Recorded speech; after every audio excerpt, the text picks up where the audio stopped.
Come on. Wow. Welcome to the Top 4 podcast. My name is Peter. I'm an Arsenal fan. I'm joined by Oscar, a Chelsea fan. Listen, when I wake up in the morning, there's several actions I can take. I can leave the house at 7 o'clock. Maybe I can leave at 7:10 and go a different route. Maybe I could leave at 7:15 get the Jubilee line. But if there's a crash on the highway, then I have to go a different route. There's several actions you can take, several formations that you can play in a game. Do you know what I mean? And sometimes your manager plays the wrong formation. And today we're going to discuss it. I'm joined by generous Dave, an Arsenal fan. Yeah, but what's the pass? Yeah, go hold that man. Yeah. Yes, man. I'm joined by AD, a Liverpool fan. Mo Salah running down the wing. Every week is another record. What a guy, man. What a guy. Is he still going to be around, though? Well, we'll chop into that, people. We'll get into that. I'm joined by Robinho, a Manchester United fan. Mandem, what year is it? I just need to double check. 2023. 2023 of our savior. Let's see. Johnny Evans and Harold Maguire on the pitch. Together. I'm here. Together as well, you know, as Lola said. And Together. of course, special guest, people. It had to be right. It's only right we do it. Lola, Arsenal fan. What's going on? It's all good. A picture of two captains and only one of them actually showed up. Oh dear. Oh dear. There's two captains there. One of them weren't there. I must say one of them did not exist. Let's get. Technically, there was 3 captains, but Okay. All right then. I'm lost. You've all lost me now. So let's scroll. what? Hey, let's. The captain of Manchester United is Harry Maguire. You don't need to recognize this. Yeah? Wait. He's been stripped. he got He got stripped. What have you been, mate? That's your captain. That's your leader. Right? Let it be Harry Maguire. According to who? According to who? I ain't seen no paperwork. He would have armband for like 2 years, bro. That's your captain. Yeah, and he got fired.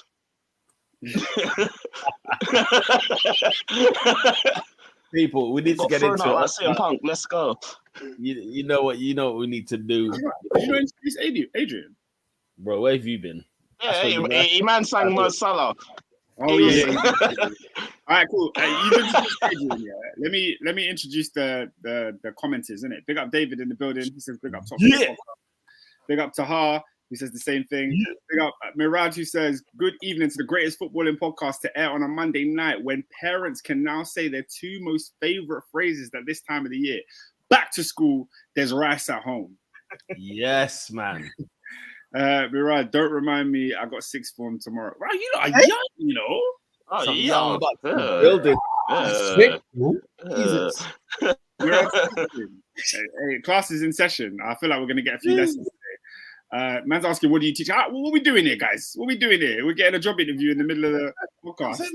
Is he a teacher, bloody? Is he teaching you? I got work for you still. We'll see today who's done their homework. Big up C1, bow. Assad says, Oscar, if you want to rant, just look at the PL fixtures on Sunday, the 24th of September. It's embarrassing. We'll get to the fixtures eventually, but I need to rant about other stuff before we get there because there's a lot to say. Assad says, can't believe we've got Cardio Man up front. Oh, okay. We'll get there. David is a fake fan. His Arsenal crest is blending in with the red shirt. What a what a rebore. Don't worry. They're saying Bruno Fernandes, cuz where were you on Sunday? That's one of the captains that went missing. Bruno Fernandes. Assad says, guys, miss you need to seek therapy irregular on this show. Huh? He missed out a comma. Put comma by miss. Oh, is that supposed to be Martinelli? As much as we have our Martinelli differences, it's good to have. Oh, it's talking about you. Oh. I didn't clock it.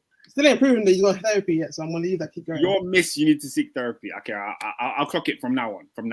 Balotelli's 11-12 only premises says hold tight the 3-point collectors, Oscar and Robin. Unlucky. Listen, fellas. I don't know what's going on, but yeah. Put them threes up.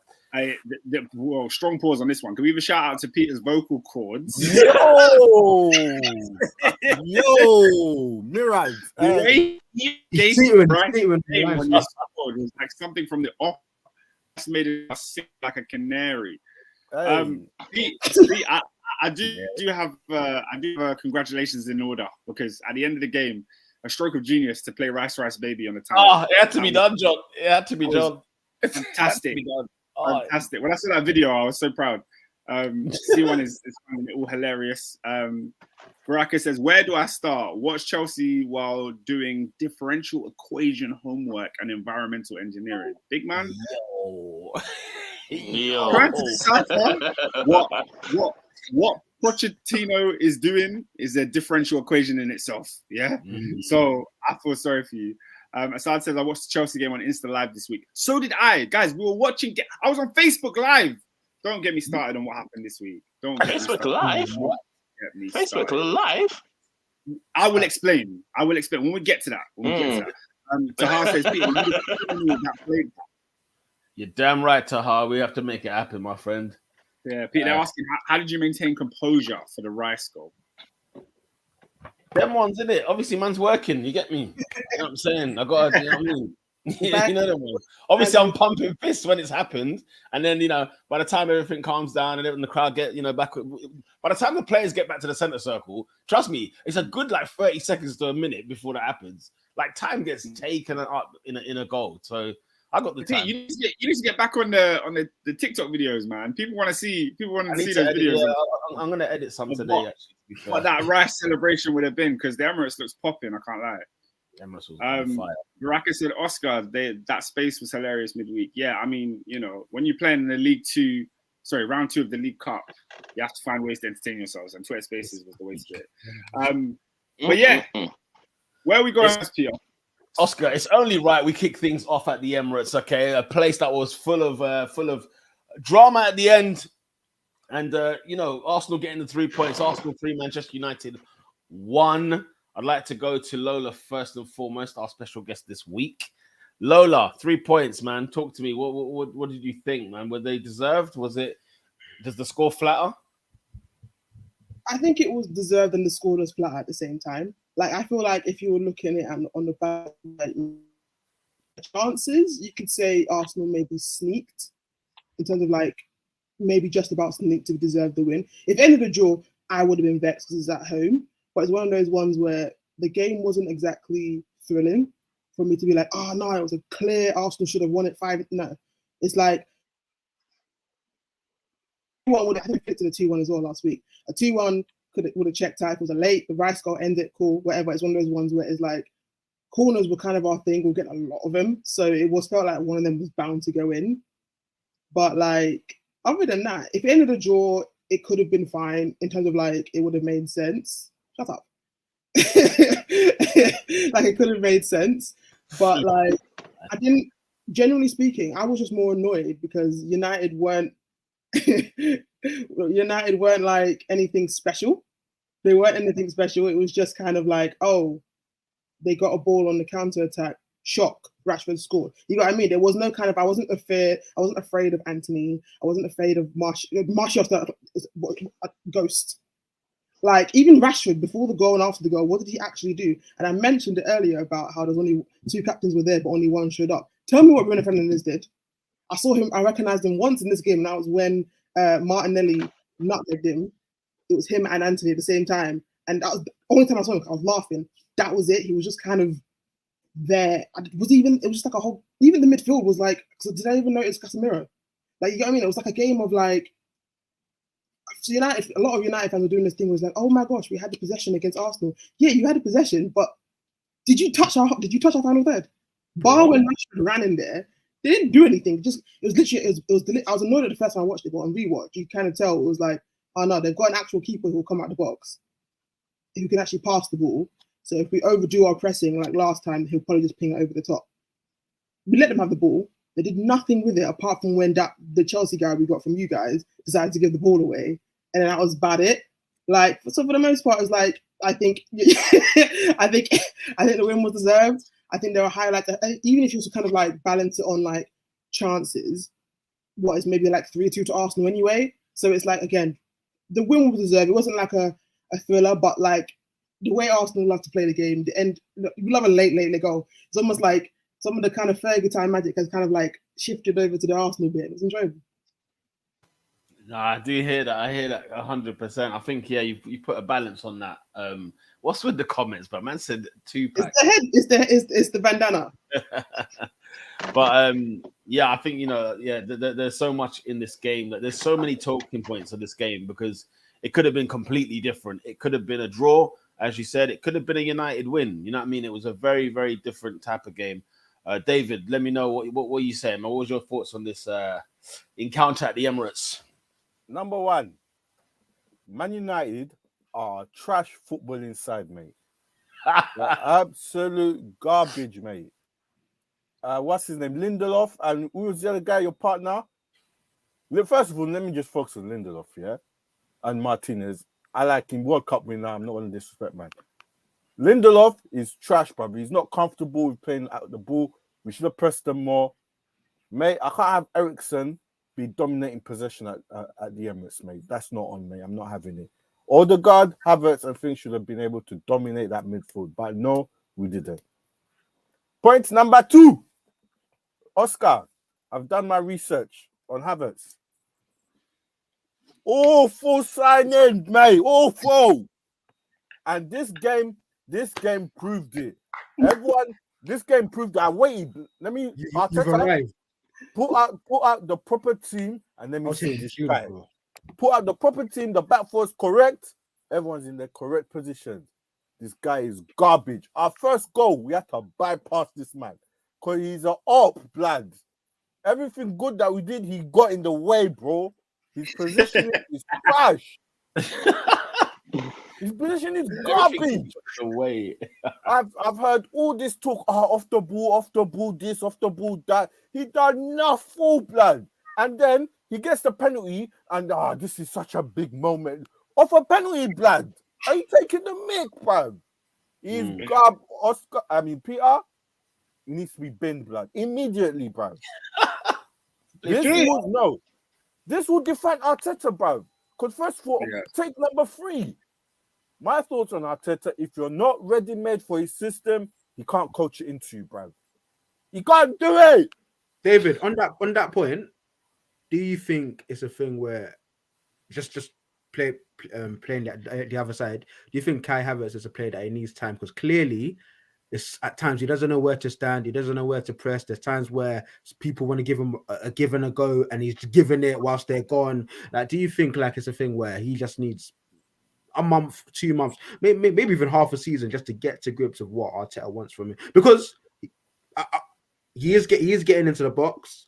He was unlucky not to win a penalty. Do you think maybe he needs a bit more time? Bro, this is coach. This is going to define Arteta. Can you coach this guy to play 1, 2 things? You've spent 65 M's. You've come from, and look, I'm putting it into context. You've come from Man City. You've seen a coach. Pep, it don't matter what player you put there, City look the same. That's what you've come from. Well, I will add to that though. If we're using Pep in this kind of thing, you do notice that with Pep, guys, it does take a minute.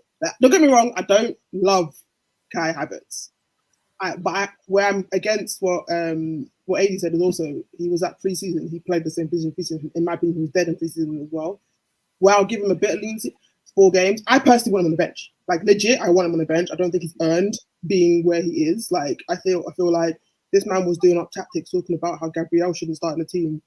Comes back in the team and everyone looks comfortable again. So that's by the by. But like with Havertz, he hasn't really shown. I think there's a combination of the confidence is him. I don't know for him in it because I think it's a confidence that's messing him up, and also he is learning it because what I can say in terms of like a whole advocate thing of I'm going to put the first one, the advocate of it all. Partey did take a minute to learn the 6 in that kind of way of like how Arteta wants the 6 to play. So you could argue it's going to take more than 4 games. So that's what I'm giving him. But even in those 4 games, I want to see more than what he's given, and he's not doing any of that. So bench is fine. Come off the bench, do what Reece and what Fabio does, and what ESR has done, and what all the other players do when they come off the bench. Show that you want to have minutes. Fabio, who I didn't rate last season, has been trying to kind of like show that you can rely on me. Same thing with Reece, the same thing. All these players come on the pitch and show a level of like sense and intensity. Havertz shows what I'm here. I'm moody. I'm trying to get like you whiffed at a ball. It was out. And the thing is, if you saw my group chat, all I kept typing was, "I'm trying in it. I'm trying really hard not to blast the guy. I'm trying very hard because it's 4. I'm trying very hard. He's making it very difficult. Mate, like Peter, bro, I know you're low on confidence, but fam, come on, bro. That chance where he just whiffed at the ball, mate. No confidence at all, mate. It should be the opposite. Yeah, you see the confidence thing. I don't really understand that as a thing for him because I'm trying to give him stuff in it. I'm trying. I'm trying. He's £5 million man. Arteta has highlight because, by the way, like when I look at Arsenal's failing to win the league last season, Arteta has said we didn't win the last season because we didn't have a player like Kai Havertz. I've bought you for big money. You're starting week in, week out. Why in God's green earth don't you have no confidence? Why? Where is it? You're German international. I agree. I agree with David. By the way, this transfer, not the 100 plus guy. This one is what's gonna make or break him because. Rice, I think even if he was costing a lot of money, generally speaking, I don't think anyone thought he was going to flop. I think maybe he may not have been like, he might not be the like Rodri or the greatest whatever, but I don't think anyone thought he'd be like a flop signing. It's just a lot of money. With Havertz, Arteta has put so much on him because he was not worth what we paid for him. He's been poor for Chelsea. Yeah, he's got moments here and there, but that's a moments thing. He's gonna like there's so much riding, and then knowing what Arteta does, he is stubborn. And so because we haven't lost yet, I can fully see he will start again versus Everton, and it's going to take us losing for us to actually change it. Because the same thing happened with playing ES5, to getting slapped. Most of the time when he changes things he doesn't want to change is because he has absolutely no choice. I even guarantee it. Gabriel doesn't start today if number 5 over there didn't decide to go and get injured again. I can feel it in my chest. He would have done something stupid. It wouldn't have happened. Yeah, I agree. I haven't finished. Point number 4. Arsenal, if we want to win, the league or challenge, we need to stop being Moments FC, man. I know it's all great, all that, mate. When it comes to the business end, bro, it can't be Moments FC every game, bro. It can't be. I'm sorry. At the end, towards the end there, I could see that Zinchenko comes off. I'm seeing Plan B's not working. I'm just like, dang. We're gonna drop 5. We're gonna be 4 points behind, and then obviously Rice scores, and obviously Man United attack. We need to come off that, bro. It's not the way. If you're gonna win, mate, to defeat City, mate. Nah, we can't be Moments FC, bro. Can I ask though, what's his moments? Or because like, I don't think we were bad in this game. I thought we were fine. I thought we were good. Don't get me wrong. We could have been way better. We were like below our levels. But I don't think we're bad. I think moments would require like what Moments FC would have been more like how United played, where they were, in my opinion, crap the entire game and then got a counter. Like if they won this game the way Garnacho, if it wasn't for like the whole trickery with like with Gabriel's kind of like quick movement to make it offside thing, doesn't happen. It would have been a full smash and grab. That was pure Moments. Because I personally think we played good enough to not lose it and occasionally here and there to win it. But it wasn't like a scintillating. But I don't mind us not playing fantastic because City haven't played fantastic either. You got what I mean? Like a Moments thing would have been if we were horrible and then bang, energy, everyone's gassed and we got the goal at the end and they won. You know what I mean? That's what that's what I mean. Yeah, I hear that, but there's just that thing where at the end when our plan A is not working, plan B doesn't seem to be working, and then bang, we get I'm over the season, mate. I've seen that last year. I was like, nah. I hear you. I do think the Rice goal was coming though, because if you saw the amount again, we had like double digits of corners, and it kept going to the same spot. Eventually, one of the big guys was going to eventually get a goal like that. They gave us too many corners. Yeah, I mean that's just I'm just saying you have to be consistent over the season if we're gonna get past. I heard that. Yeah, and that's my takeaway from the game. Jesus, good to see him back on the score sheet. Set Dallo to the cleaners. Brilliant finish. I just see moments like that, yeah. It shouldn't have to take the other team to like, oh, we're on all-out attack. I need to see us opening up. I've not seen us open up, man, like that. Hey, yo. Okay, my bad. let's get Robinho in here before I said anything on Arsenal, because we've gone quite heavy on Arsenal there. Robinho, man, talk to me. Manchester United had a game plan to a degree and almost pulled it off, and but in the end, you know, it's another defeat away, another defeat in London, another defeat against the top, whatever it is, 9 or whatever clubs that they said that it was. And 2 wins and 2 defeats so far this season. I think you guys are around mid-table. Early, it's only 4 games, but let me hear you, because you don't seem like you're in that mood today, and I can understand it. So, Manchester United. What happened this week in Manchester United? If I'm honest, I think Arsenal bust case. Generally, throughout that whole game, as the time went on, I thought, there's no reason to be afraid of Arsenal. We can get something here. I was saying something throughout the whole game. I was saying it in the group chat, get a point. Reason why I was saying that, look at the team that we had. We had both our centre-backs out. We had both our left-backs out. We ended with 2 more centre-backs going out. We ended on the pitch with Johnny Evans and Harry Maguire as our centre-backs. Our right-back was playing left-back. We had no CMs at all. Our striker went missing for 60 minutes of the game until our actual striker came on. When our actual striker came on, he looked like much more of a threat.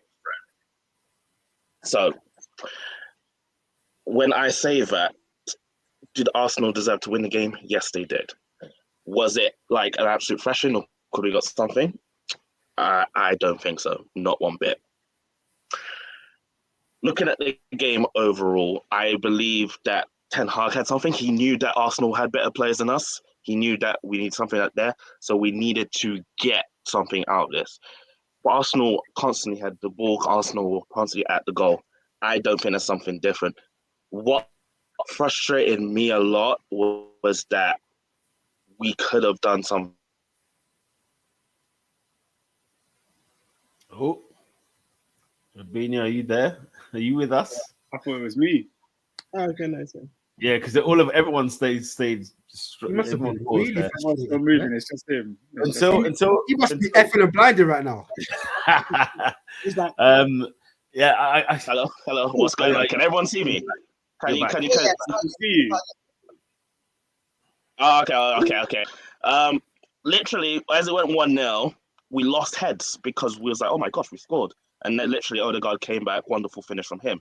It was quite literally, it's like, we had chances, we should have left with a point, and I'm more annoyed that we actually didn't do bad regarding everything that went through. And it's just the last 90 minutes, as soon as the second goal went in, we gave up.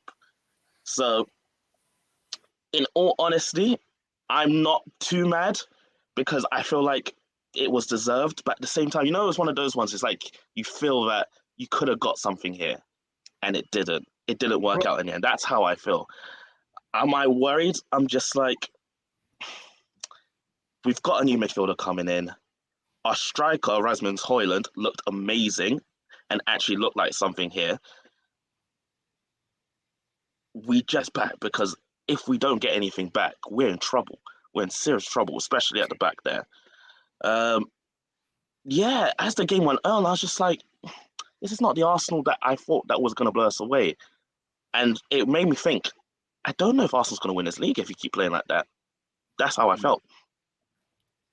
I hear it, but I also say, Yeah. People's whole thing with Arsenal last year was that we peaked too early. So what I'm looking at is like last season, a bag of the teams, Arsenal were the only team that started off well and were moving like it was a house on fire type of situation. City were trash, but they cut pit points. I'm not saying we're going to win, guaranteed to win the league, but what I'm saying is, I think I see patterns and I see certain ways we're trying to play minus certain man is a certain German, whatever. But I see kind of what's going on if things are kind of like improved as form kicks in. Like Saka still, I think, out of everyone on the pitch, created the most chances, was like most of the stuff, and he wasn't great. He was fine. Dallo did a very good job. It wasn't great. So you know what I mean? Like Saka wasn't fantastic. Saka did the bare minimum. He got the ball, he tackled, he got to cross, he made chances that should have been, and he should have definitely had a goal. That he was, and that's what I'm saying is like his form wasn't fantastic, but he still wasn't like out of the game. If you get what I mean. Martinelli's form is already coming back, but I think he did very well with one. I think that was a good little kind of thing that had to have Anthony come and join him to help.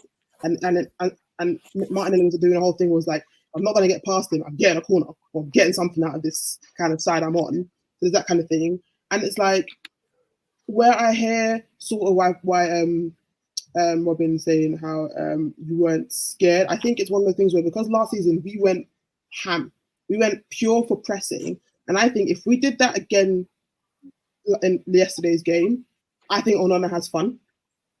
I think if we try to like completely press like normally like we did last season, Onana's ability on the ball, that goes immediately to Rashford. Like immediately. And then there's a lot of them of him and Ben White and Rashford. This thing, Ben White is terrified of Rashford. We've shown it multiple times at Brighton and at Arsenal. So I feel like the tactic was clearly because Man United are rubbish on the ball, give them the ball and they won't do anything. And that's literally what happened. The stats were showing that possession was close. I think it was like a good 30 whatever minutes where in the first half where they had the ball and did nothing with it. Literally. So I'm saying one of those things where it's like, I think we could have pressed a bit more. So like I think the tactic was there to give you a bit of ball. I think we could have pressed a bit more. But also it was one of those ones where it's like, I thought the pressure we had on the man, especially in certain parts, was evident that a goal should have come. It came later than I wanted it to. But I think it kind of the subs and the tactics we had paid dividends because whilst even before the injuries, our subs versus your subs were definitely a different direction of what's happening. Whereas we were bringing on Vieira and Rashford, sorry, Nelson, and it was, and even Tomiyasu was actually overlapping. He was interlinking a lot. He was actually up there, which telling me that Arteta was basically telling them, no, this game is definitely still there to be won, so you go win. Yeah, I'm not discrediting all of that. I'm really not, because I do think Arsenal deserved to win at the end of the game. I just feel like there were some things in that game, like all the injuries that kept happening, favoured you guys a lot as well. Oh, yeah, don't get me wrong. Having Evans and it literally took it. It literally, yeah. Because it literally took, yeah. It literally took a deflection off a corner to go in, and it's just like, really, that's how we lose it. Robin. Number 8, our captain disappeared. Absolutely disappeared. Yeah. No, okay. I understand all of these factors, but Onana though. What about it? It's a harsh man. I'm so sorry, bro. It's like his near post. He's got his forearm on it. I'm so sorry. Adrian, it fully came off. It fully came off Evans. There's nothing against the deflected in. Bro, that was first of all.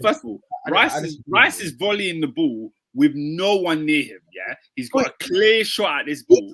100 years. 100 years. He waited for the ball to come down like it was a balloon. No one touched him.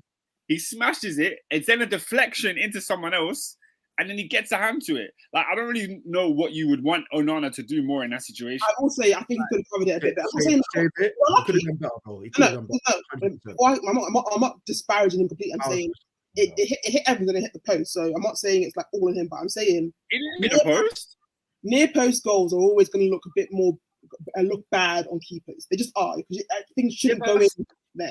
That's for people who don't know the game. Like when you're watching it, like you can clearly see there's a major deflection. That's like the 6-yard box right in front of him. What do you want my man to do? And you don't know me. I've been criticizing Onana heavy. Like I've been on him. Every mistake he's made so far, I've been on this guy. I think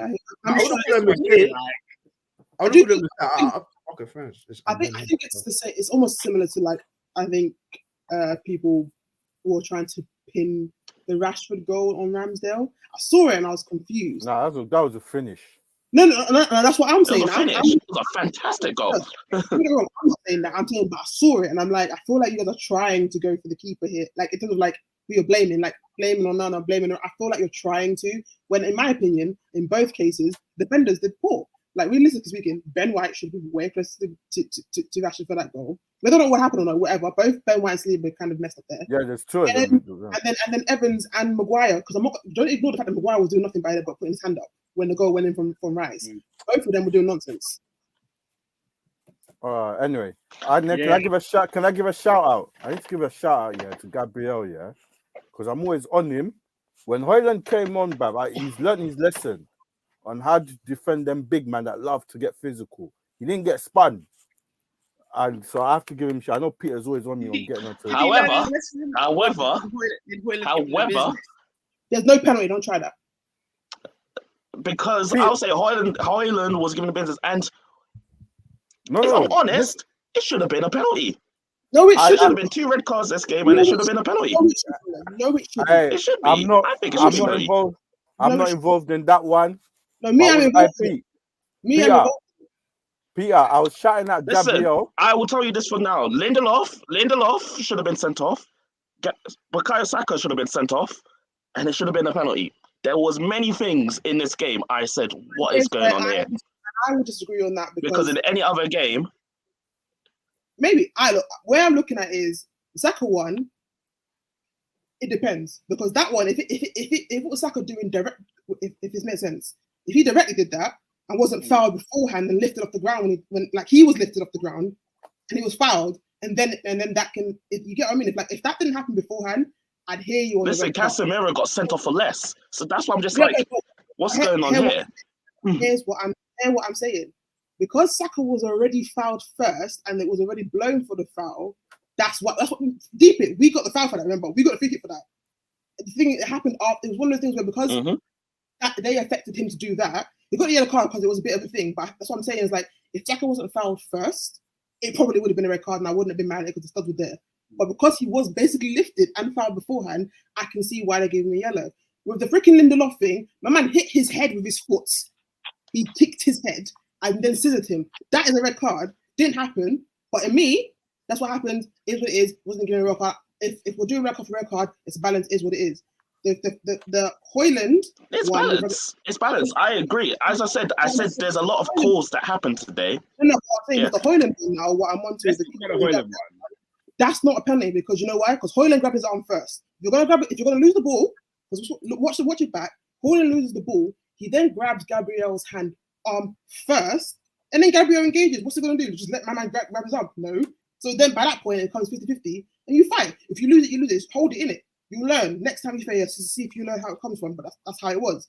You're gonna grab him first. The same thing with Evans. They were both fighting each other in the box. That's why they didn't call it. It's not a penalty. Cry you want for that one. It's not a penalty. Hold it. But anyways, overall, there was a lot of VAR calls in there, which both teams got away with. I would say that. However, it was just one of those ones. Me personally, when I look at the whole thing again, it's annoying because it is Arsenal. I don't like losing this Arsenal, but I'm not going to take this stance of that.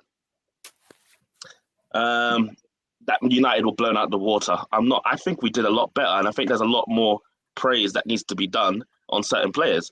I am looking forward to Rasmus Højlund because what he showed in those 15 minutes, Martial can hold bench for all I care.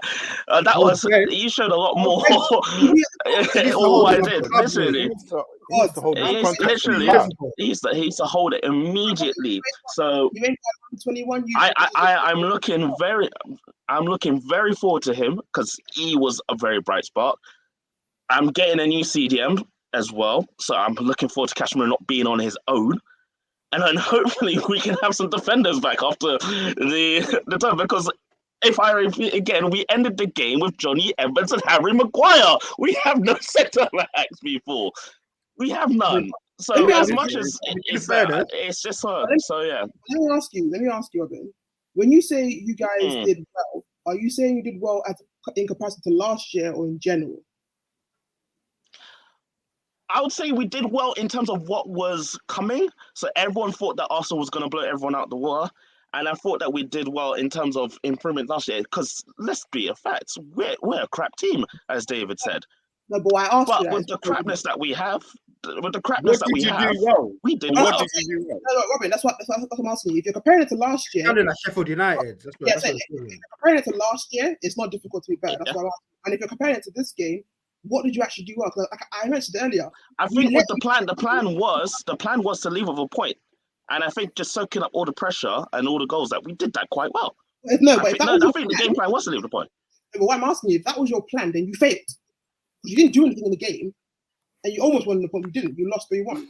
That was the only plan to get a draw. I know. then you didn't. So I'm saying I don't think it was bad as what people are saying. Like it was just blown out the water.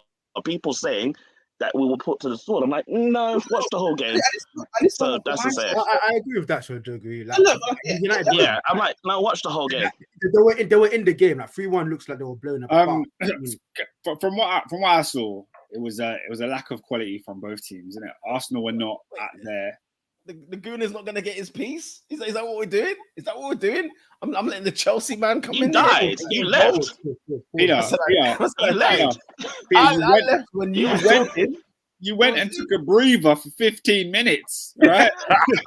It's not my fault, bro. It's like the Book of Exodus in this building, man. You know them ones like the Book of. You know what I'm saying? We had the lights out. I was like, yo, is the lamb come back, bro? Like, what's going on? You know what I'm saying? All right, Pete, run it up, man. Run it up. Real quick, anyway, just real quick. Hey, big up Michael. Yeah, you done though. Is what my balance on this is. Arsenal got away with it in this game, in my opinion. We were not good. We were not good at all. And I think that what was interesting about United, I think in the context that United are in, we know United are trash. They're a bad side. However, they had a mission, they had a game plan, and they nearly succeeded with that game plan, right? Albeit, added time and injury time and everything else. And they could have won this game. That Garnacho one could have been flagged as onside. Not many of us are batting an eyelid because it's very, very tight, very, very close. And I don't really know what the rules are anywhere. I don't know what offside means. I've come to that conclusion anyway. I don't know what it means, right? We, for some reason, David mentioned moments, and I think he was bang on there in a sense that in the game, there were moments when Arsenal then took the game on. And it was when we were passing the ball like nice and quick. Guess what? Odegaard scores. You watch his goal. It was quick. It was fast. Now, don't get me wrong. I think because we had to retaliate to Manchester United's opener, and it was a case of, right, let's go. But before that opener, we weren't really saying anything, were we? Besides, was it the Havertz Sky, that sort of sky shot, right? Not really much was happening with us. Yes, Martinelli was going down the wing on one side and, was going head-to-head with Wan-Bissaka, who I think held his own against Martinelli, right? And then we never really did anything with the ball. And then we would have a moment, when Saka misses the sitter, again, Arsenal decided, boom, boom, boom. We started to pass. We moved the ball. All of a sudden, if Arsenal play their football, nobody's handling us. And it went to show because when we turned on the gas, United didn't want any part of that conversation. But the problem was, a reason I say we got away with one is because we did not perform as we should be performing. The Arsenal you lot have all come accustomed to watching at the Emirates, albeit last season, is not we've not got that Arsenal just yet, have we, this season? The home games especially, we've looked not cagey, that's not the right word, but we've not been threatening, we've not killed games, we've not killed the teams off. And Mikel was very adamant, clear on this in the preseason. We need to kill games, right? And it just seemed like we waited. Do you know what I'm saying? It's like we chose our time, and I felt like choosing our time was not a good idea. It didn't look like it was a very smart thing to do. And Man United, the more Arsenal were less threatening, the more Man United, I think, were comfortable with the situation at hand. Like when you come into the game and you come into the side, sort of handicaps, they're like, you know what, we'll take this. We'll take what we're given here, right? And if we can, we know Rashford can score goals. We know, people like Anthony and whatever else, they can actually do something. And Bruno Fernandes can have the worst game of all time, but he can still pull up with an assist or he can pull up with a goal. Anything can happen, especially if Gabriel's challenge with Højlund is given as a penalty or, vice versa and whatnot. Like anything in the Arsenal Man United games, it's about those moments that change the perception of the football match, right? So it's weird how, on this one, I felt like, listen, you deserve to win because you got 3 goals against 1, okay? Even if you got 2 goals against 1, yes, you deserve to win if you get more goals. But I did think on the balance of play, I was very, very frustrated with us up until that point. I was very frustrated. And Rashford's goal, you know, he had the Red Sea with him because nobody wanted to get anywhere near him. Nobody, and he had time and space. And you know what I'm saying? He could have scored a second if it wasn't for Ramsdale's a great save, or, you know, in the second half. He could have had a second goal. So for me, I was like, Arsenal, you waited way too long. The quality of football was awful. It was a bad game for an Arsenal Man United game. You know, I'm used to seeing, you know, high impact, high intensity. I'm used to seeing, you know, like the crowd was on, don't get me wrong, that they were on it, but it was like we were trying our best because it was Arsenal versus Man United, if anything else. The quality of game, however, was not there. And those last 10 to 15 minutes kind of shows, you know, it's so funny how football works, or people's perceptions of a football match is, because those 10 minutes at the end, I think, changed a lot of people's perception of Arsenal's mind. I was watching back and reading about people saying, you know, Arsenal dominated the game. I was reading things like, you know, Arsenal were the better side. And I'm there like, do you know what? If it was a draw, I would have said, I'm not being funny, but we probably deserve to only draw this game. You know them ones. And United could have nicked it as the away side. Now, on a side note, I definitely think that, you know, I did stare at this team at you know, United. I thought, how has he got away with spending 400 million and that's what they've got to offer? Okay, there's injuries, and I understand that. But look at the side they had, the bench they had. I mean, I was looking at this side thinking, nah, we need to eat Man United alive. But the only difference was we've not been playing so great ourselves this season. Okay, we've been getting the points, which is what matters. And I was saying, guys, that last week, even if we reverted back to what we know in terms of our back four and this, that, and the other, they haven't played together since the preseason. So, like, we'll be trying to get, you know, it was almost Arsenal's first game. All of a sudden, it felt like Arsenal's very first match of the season. And I don't know whether this victory now will send us into liftoff, because, again, the performance wasn't as good as it should have been. And I just felt like Arsenal, it was all like Arsenal were just choosing not to kill. And I was like, they're there to be eaten. Kill them. They are they're dire. They are absolutely dire, this Man United side. And you see, Pete, yeah? And the difference for this season is we're in Champions League, bro. You have got to be on, bro. Yeah, 100%. You can't afford it, man. This is what I'm saying. Going forward, we cannot afford to be on this. Let me chill, and then bang, we're losing. Then but I've got to be on. But let me ask, because I agree with a lot of the whole, like, I don't think we were like brilliant. I said that earlier. But what I'm saying is, what is choosing to kill? Because deep it this way, if it's not Havertz and say it's Vieira or ESR, do they whiff up the ball? Say that again. Sorry. Say that last bit again. ESR on the pitch or Vieira in that left centre mid as opposed to Havertz, do they whiff up the ball? Do they what at the ball? Sorry, I'm not missing. Do they miss the ball? Oh, they have the ball. Do you know what I mean? Because I hear you until I don't think we were fantastic, and I've made that very clear. But what I'm saying is the minimal chances we had, Saka should have definitely. No one can convince me Saka shouldn't have scored, because he should have. And Havertz's one was literally more or less an open thing that anyone else who's in that specific. If it's Eddie, if it's Jesus, if it's anyone else who's specifically in that spot where the ball landed, it goes in. So what I'm saying is, the way you're saying that, yeah, Rashford had a chance with, but the keeper's meant to say that anyway. So that's kind of what they're there for. Where I'm comparing it to where the chances we had were more so meant to go in. What I'm saying is, what, like, if you know what I mean, like the chances. To your point there, the chances we put in play were definitely a thing where we would have. I think we should have won it anyway. It was a case of, like, don't get me wrong, I was definitely frustrated with this game. I think it was one of those ones where it was KG. I don't think we're at our top yet. But I also don't think it was a case of, like, on balance of chances, on balance of whatever. I think we edged it in terms of, like, even ignoring the last one. I think we edged it. It's one of those ones where I was like, I think we edged it. I think there were good performances in there. I think there were better performances in there. I think the back four, God, it needs to stay as it is what we played, because this nonsense by trying to put someone else is annoying. But that's what I mean. It's like, I think it was frustrating, because I think it's because we want our players to do something that I think doesn't need to always be done. Like the whole kind of, like, a lot of fans are saying, we expected Arsenal to rock and roll, go heavy at United, or press them heavy, or we want. But then what my point was before is, like, it's not, and you can pick and choose whether it's a big thing or not. It's not De Gea in goal. Onana was coming so far out of it because he can comfortably do it. It's one of the good things about having a keeper like that who's fine on the ball and who can actively pass. And the ease of which he was passing around there, if we play exactly how we and we go ham with the pressing, you miss it once and it's immediately gone. And how many times did Onana actually pass the ball behind us that anything was dangerous? Like generally speaking, I don't think we're great.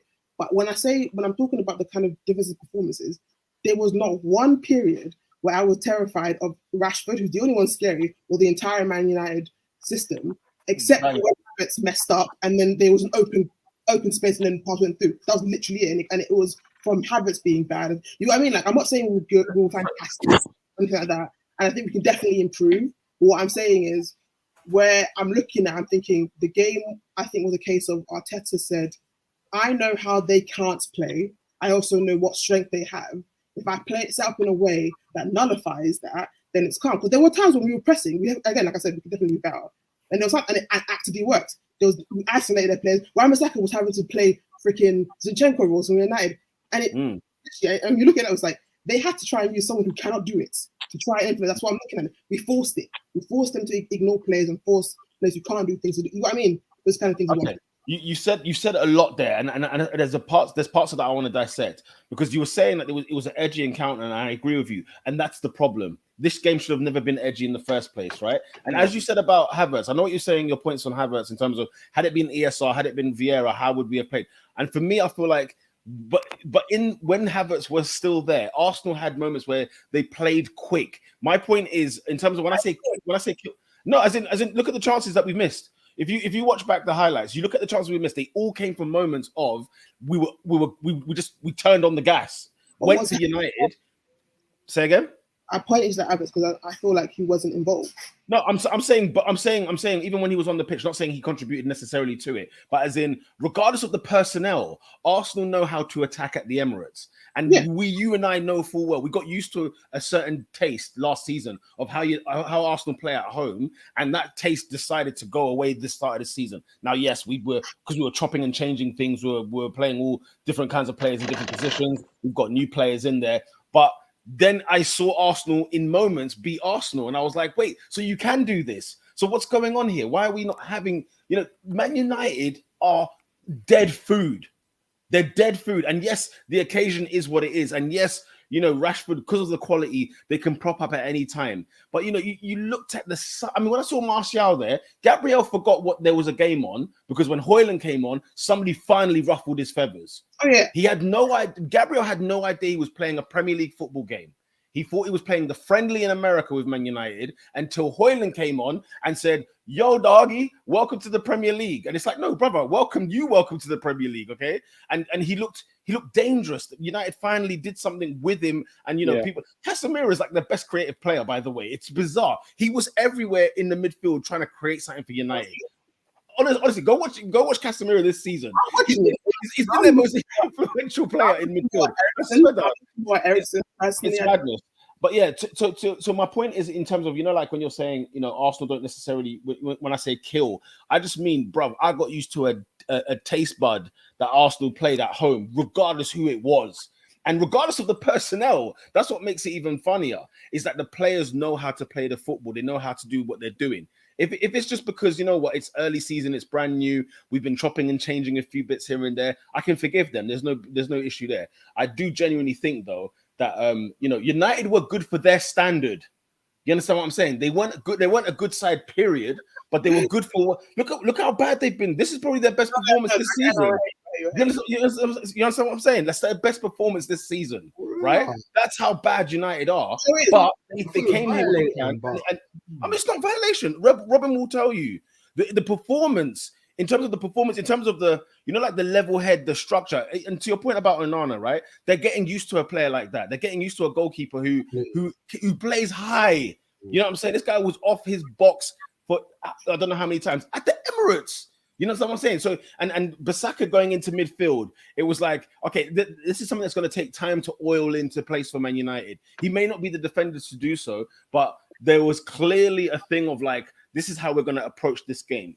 It's not that, and what we're used to is United sitting back, hitting us on the break. And in fairness to them, they didn't really do that. But the only way they were going to score goals against Arsenal was Arsenal mistakes, as you rightly said. No, but that's but just kind of what I'm basically saying is like, usually they sit back and go for it. They sit back and wait for the counter attack. But my point in like just saying that is because we didn't give them the tune because, like I said, what I'm meaning by it is saying because we have finally clocked on to oh my gosh, maybe we shouldn't always do the high line quick thing against United because we keep getting slapped by it. That's why I wasn't too annoyed about the possession type of it. I'm thinking, okay, look, it's almost like similar to when City played us, and everyone was confused as to why City are letting Arsenal have all of the ball. That's what they did. They let us have the ball. Everyone was confused, and then they won. Now, I think the fact that they happen to have a world-class striker. Their ones didn't have to wait until the last minute, but it was basically the same situation of like, look, one of these teams can actually control the game, one of them can't. Give the ones who can't control the game the ball, and see what happens. But that's about it. No, yeah, for sure. Man United having the ball, and I think there's a point that you make that's probably bang on. Arsenal, Mikel's probably set it up and said, "Look, let them have more of the ball. They don't know what to do with this football, so let them have it." But in my opinion, it made us look like maybe we weren't timid, but the way I was like, man, Arsenal, stamp your authority, man, slap these man up because they are dead, bro. They're dead. It's not like, oh yeah, you know what? We know United to do this, and they're gonna do this. They're dangerous at doing this. Look what Tottenham did to them when in the second half of their game. And to be fair, United should have been out of sight at Spurs, right? In the first half, should have been out of sight. But then Spurs got comfortable and said, "Hang on a minute, this is Man United." Sorry, Robin. United are dead food. I don't think you understand. Mm-hmm. They are awful. And guys, they've spent money. They've spent dough, okay? Of course. Where's it going? Bro, they're signing regular Don from Spurs. Are you joking me? Are you freaking joking me? You know what I'm saying? This football club is a dead football club, bro. They are dead. And the thing is, they should not be. Anyone that finishes behind Manchester United this season, you need to have a hard look at yourself. Obviously, when I say anyone, I mean the guys who are meant to be serious, yeah? If I see Liverpool, if I see Chelsea, even Chelsea, I don't know. But if I see Arsenal, if I see City, people like that finishing behind United, have a hard look at yourself. You know what I'm saying? Have a hard look at yourself. So yeah, United. What's that comment? I had to double check. I had to double check. I had to double check. I could go anyway. You said United are like Wiley. I don't know. I will say, hey, look, Wiley's a genius.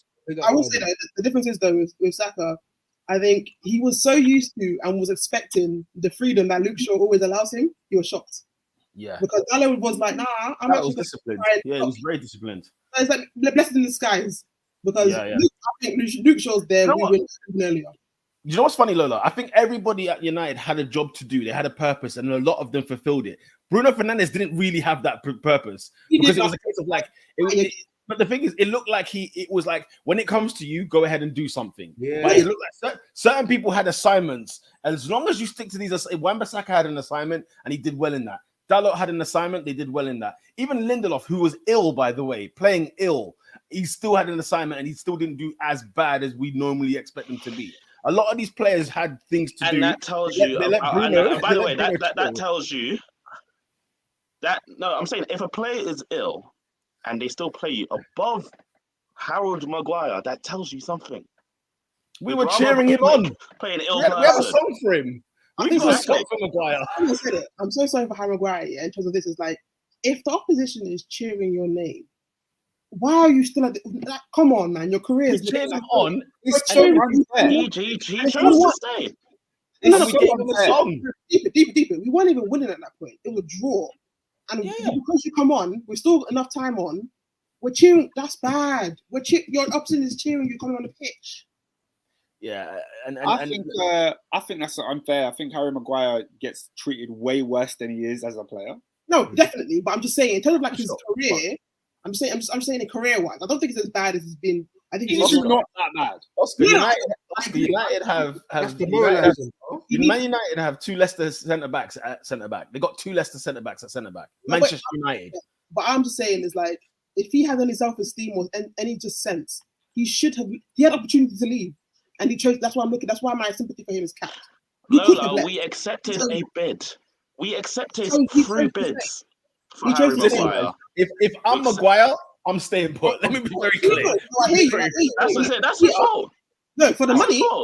That's his fault. Everything. I'm at Man United or West Ham United. I'm saying United. What I'm saying is, you don't have to complain He's not going to play. No one's allowed to feel sorry for him. No one's allowed to kind of give him sympathy because he chose to stay. Yeah. If he ever complain, you can't.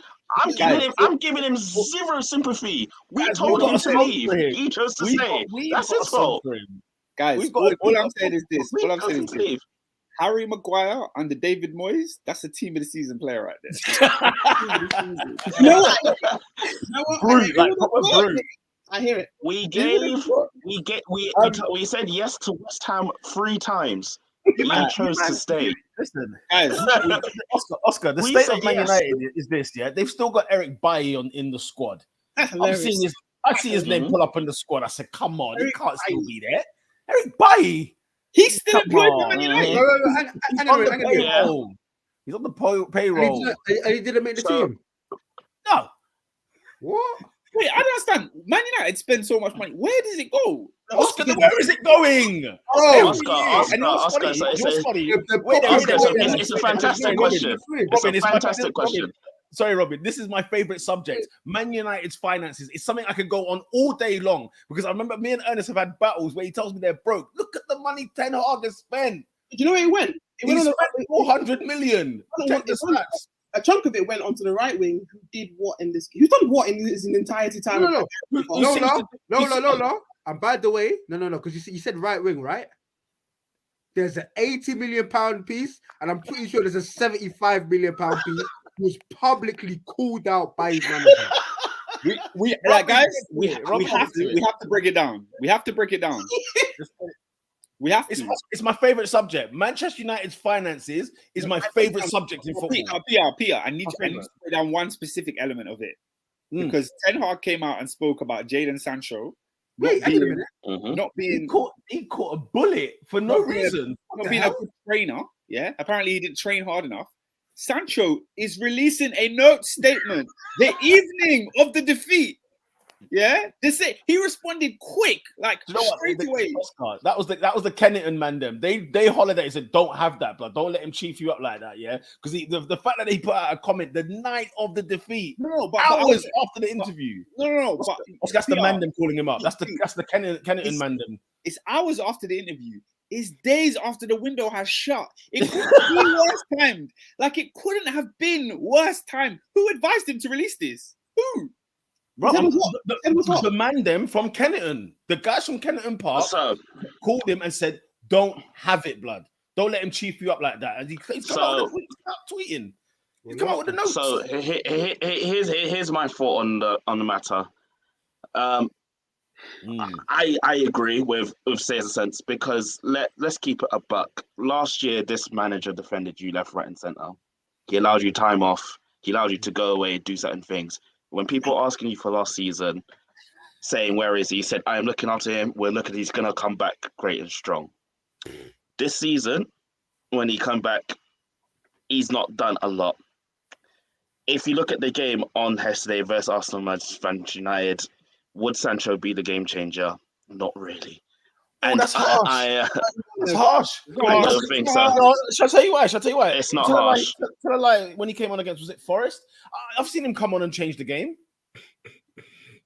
I don't think he changes this game. Be more impactful than what. I mean, bro. I'm not being funny. You had Anthony. Listen, and Peter. Robin, you had Anthony and Martial.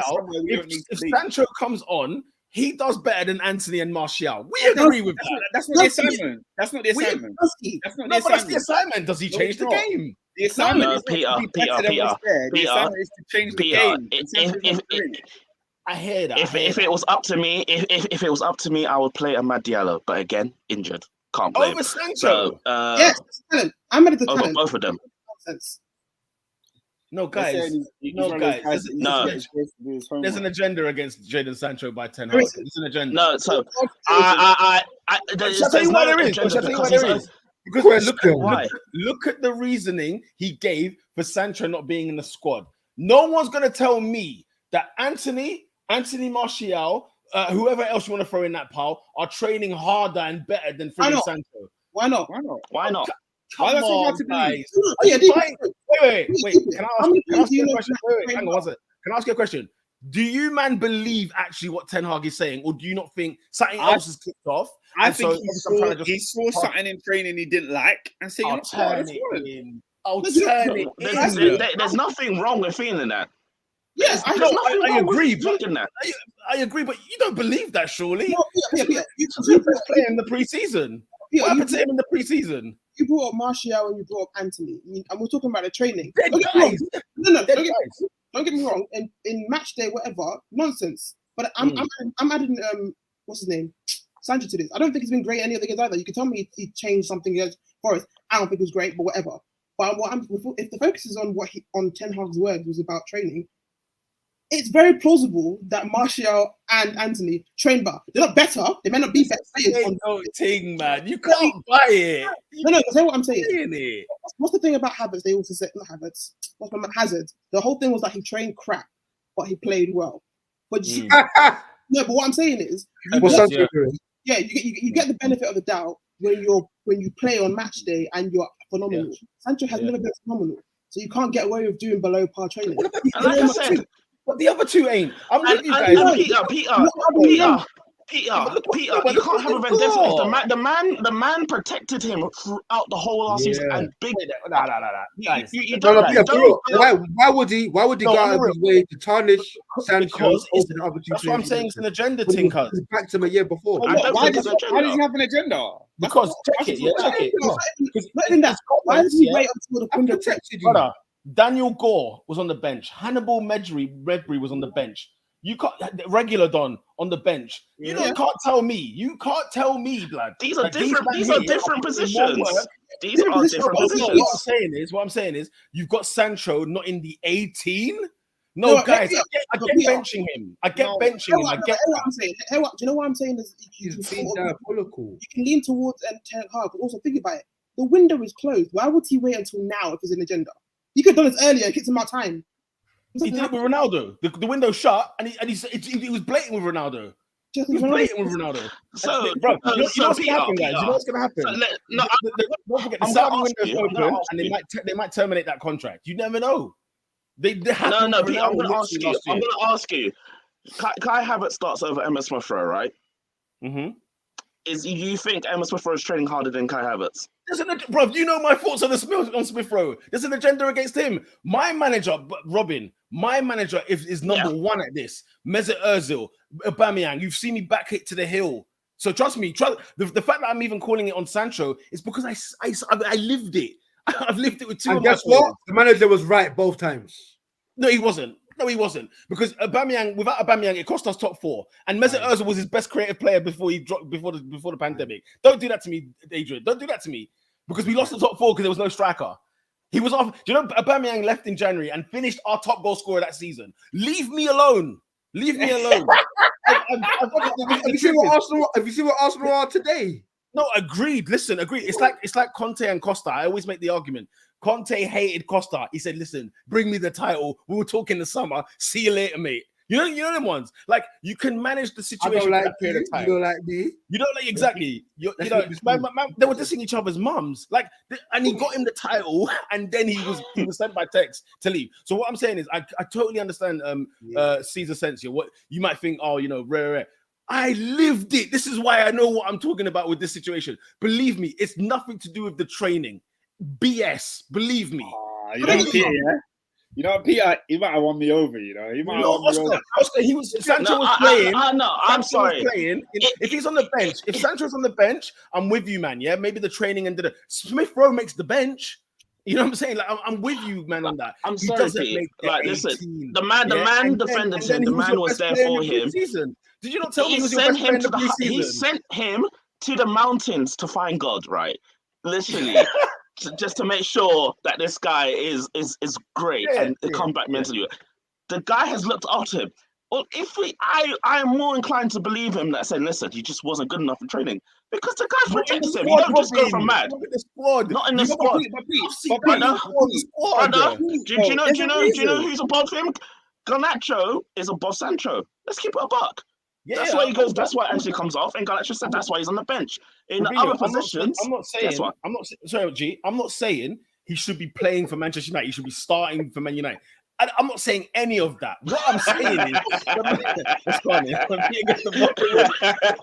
It's that box trim is over for everyone. No, He's gonna spring in his Endo, you know it, bro. Man, them know, but me and Manchester United, I could talk for years about this football club. I don't know much about the football club, but when I see something, guys, like he caught a bullet, bruv. Like Sancho caught a bullet from nowhere. Do a Wenger. There's something wrong with his back. No. But guess what? That's the thing, though. That's the thing. If Ten Hag says he's injured and Sancho says no, but then it's more mad. For example, it's more mad if, let's say, Ten Hag says he's injured and then Sancho comes out, I'm not injured. That looks more mad.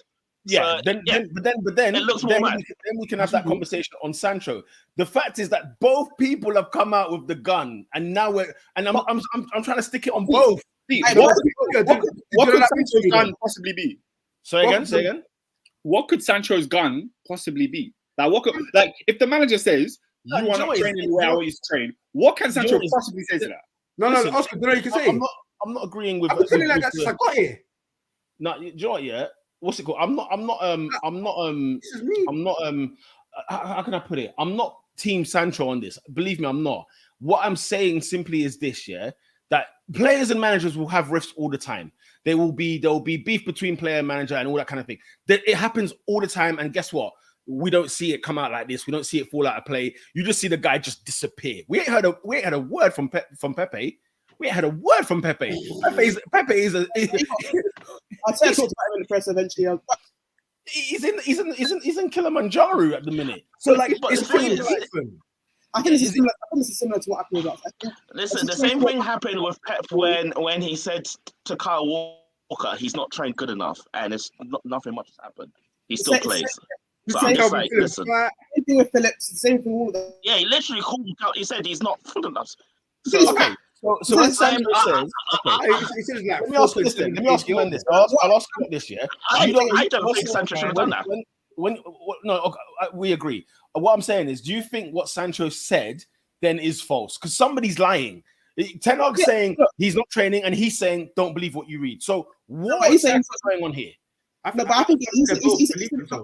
it's all either which way, because he's saying there's some things that I can't explain, which doesn't help his side either. And if you're not actually willing to actually say what's up, then no one's really going to 100% believe you either. Yeah. I also think this is just like a situation of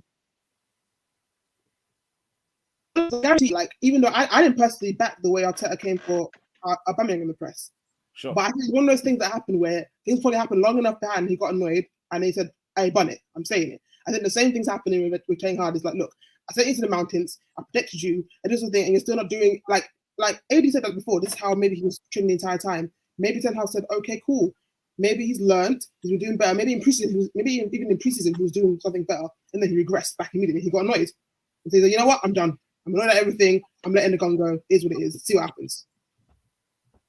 Bro, at the end of the day, I'm just saying, innit? Like, Sancho is better than these man, better than Anthony, better than Martial, right? He's better than them. He's better than on ability. Obviously on ability. Yeah. I'm saying on ability. Listen, you know what you said about you know how you said Kai Havertz will be the hill that Mikel could either die or win on. Trust me, you watch this. No. What's his name? Not Sancho. Wait, let me finish the statement. Let me finish the statement. Ten Hag's poor recruitment is what's going to cost him. Oh no, yeah, I agree with that. Because he signed players worse than what United had. How can that be? I agree with that. How can that be? Who did he sign? He's under Ten Hag. Anthony. He's got Anthony. He's got Martinez. He's got Onana. He's got Evans. I can count him. Right, count it. Casemiro. I think Casemiro. Who else? Hoyland. I ain't seen him yet. So. Don't forget. Amrabat. Yeah, Sabitzer. Friggin' regular one. What's the name? Veghorst. Bruv, bring them. Money Mount. Murder Mace. Yeah. Lola. And you know what's funny? Because deep it this way, all these signings. We don't talk about that, miss. Talk about all of it. Talk about that, miss. Yeah, well, I'm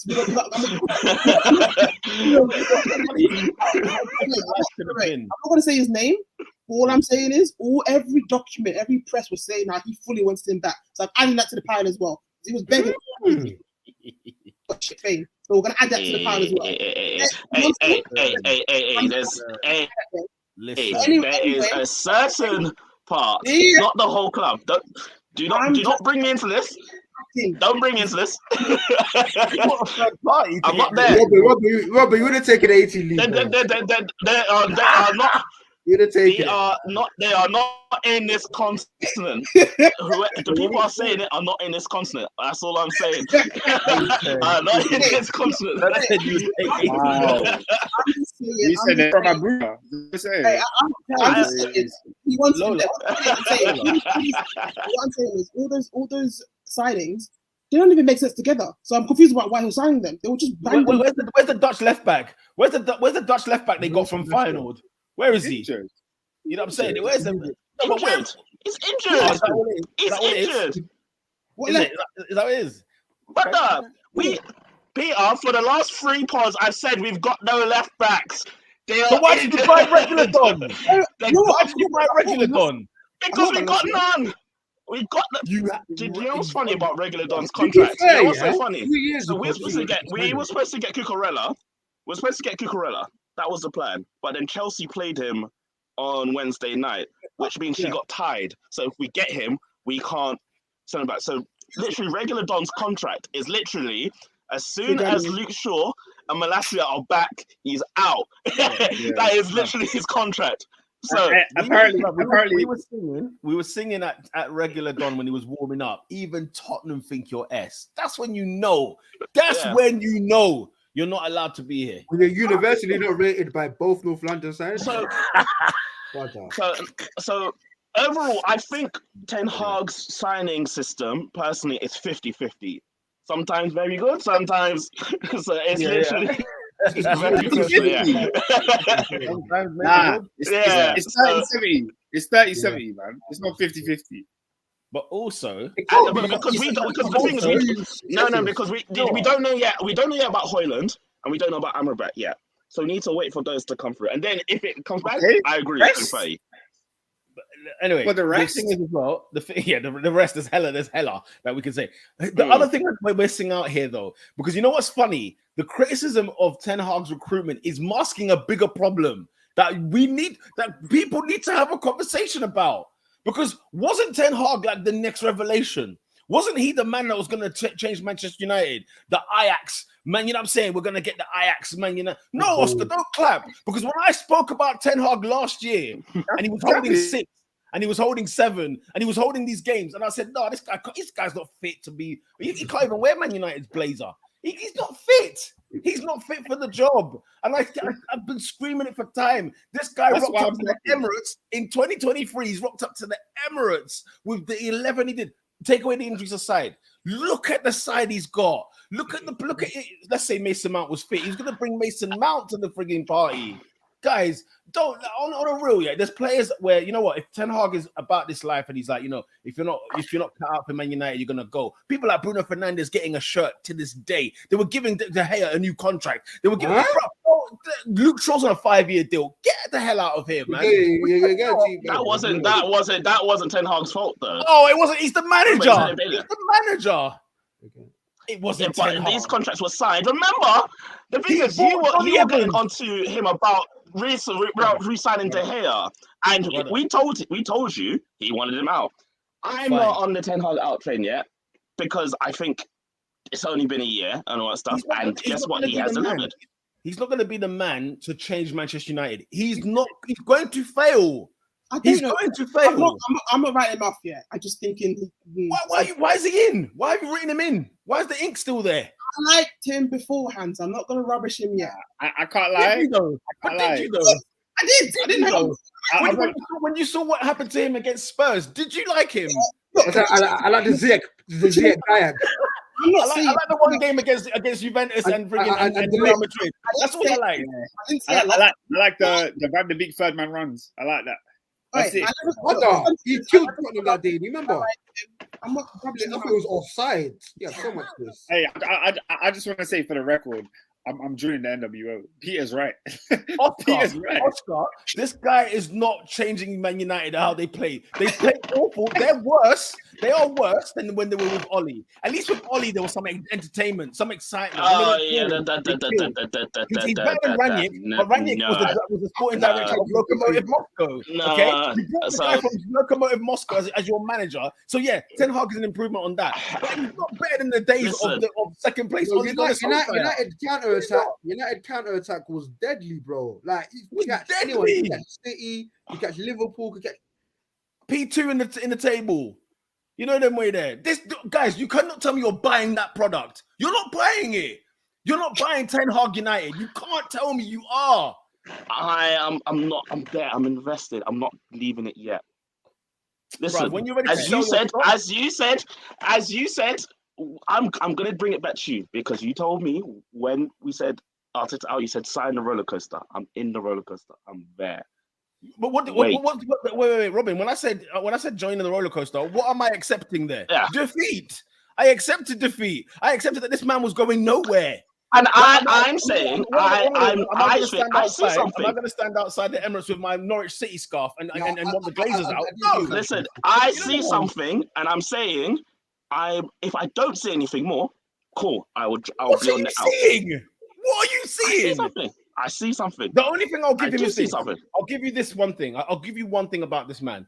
There are results. You finished third last year. You won a trophy. That is the only thing I see, though. What did they get? It's the only thing I see. 80 how much points? I don't know. How many points they got. It's the most points we've won. Yeah, it's the most points we've won in over 7 years. I'm telling you, they'll do well to get 80 again this year. They'll do well to get 80 this year. Let's not go all the way overboard. So, again, it's 4 games.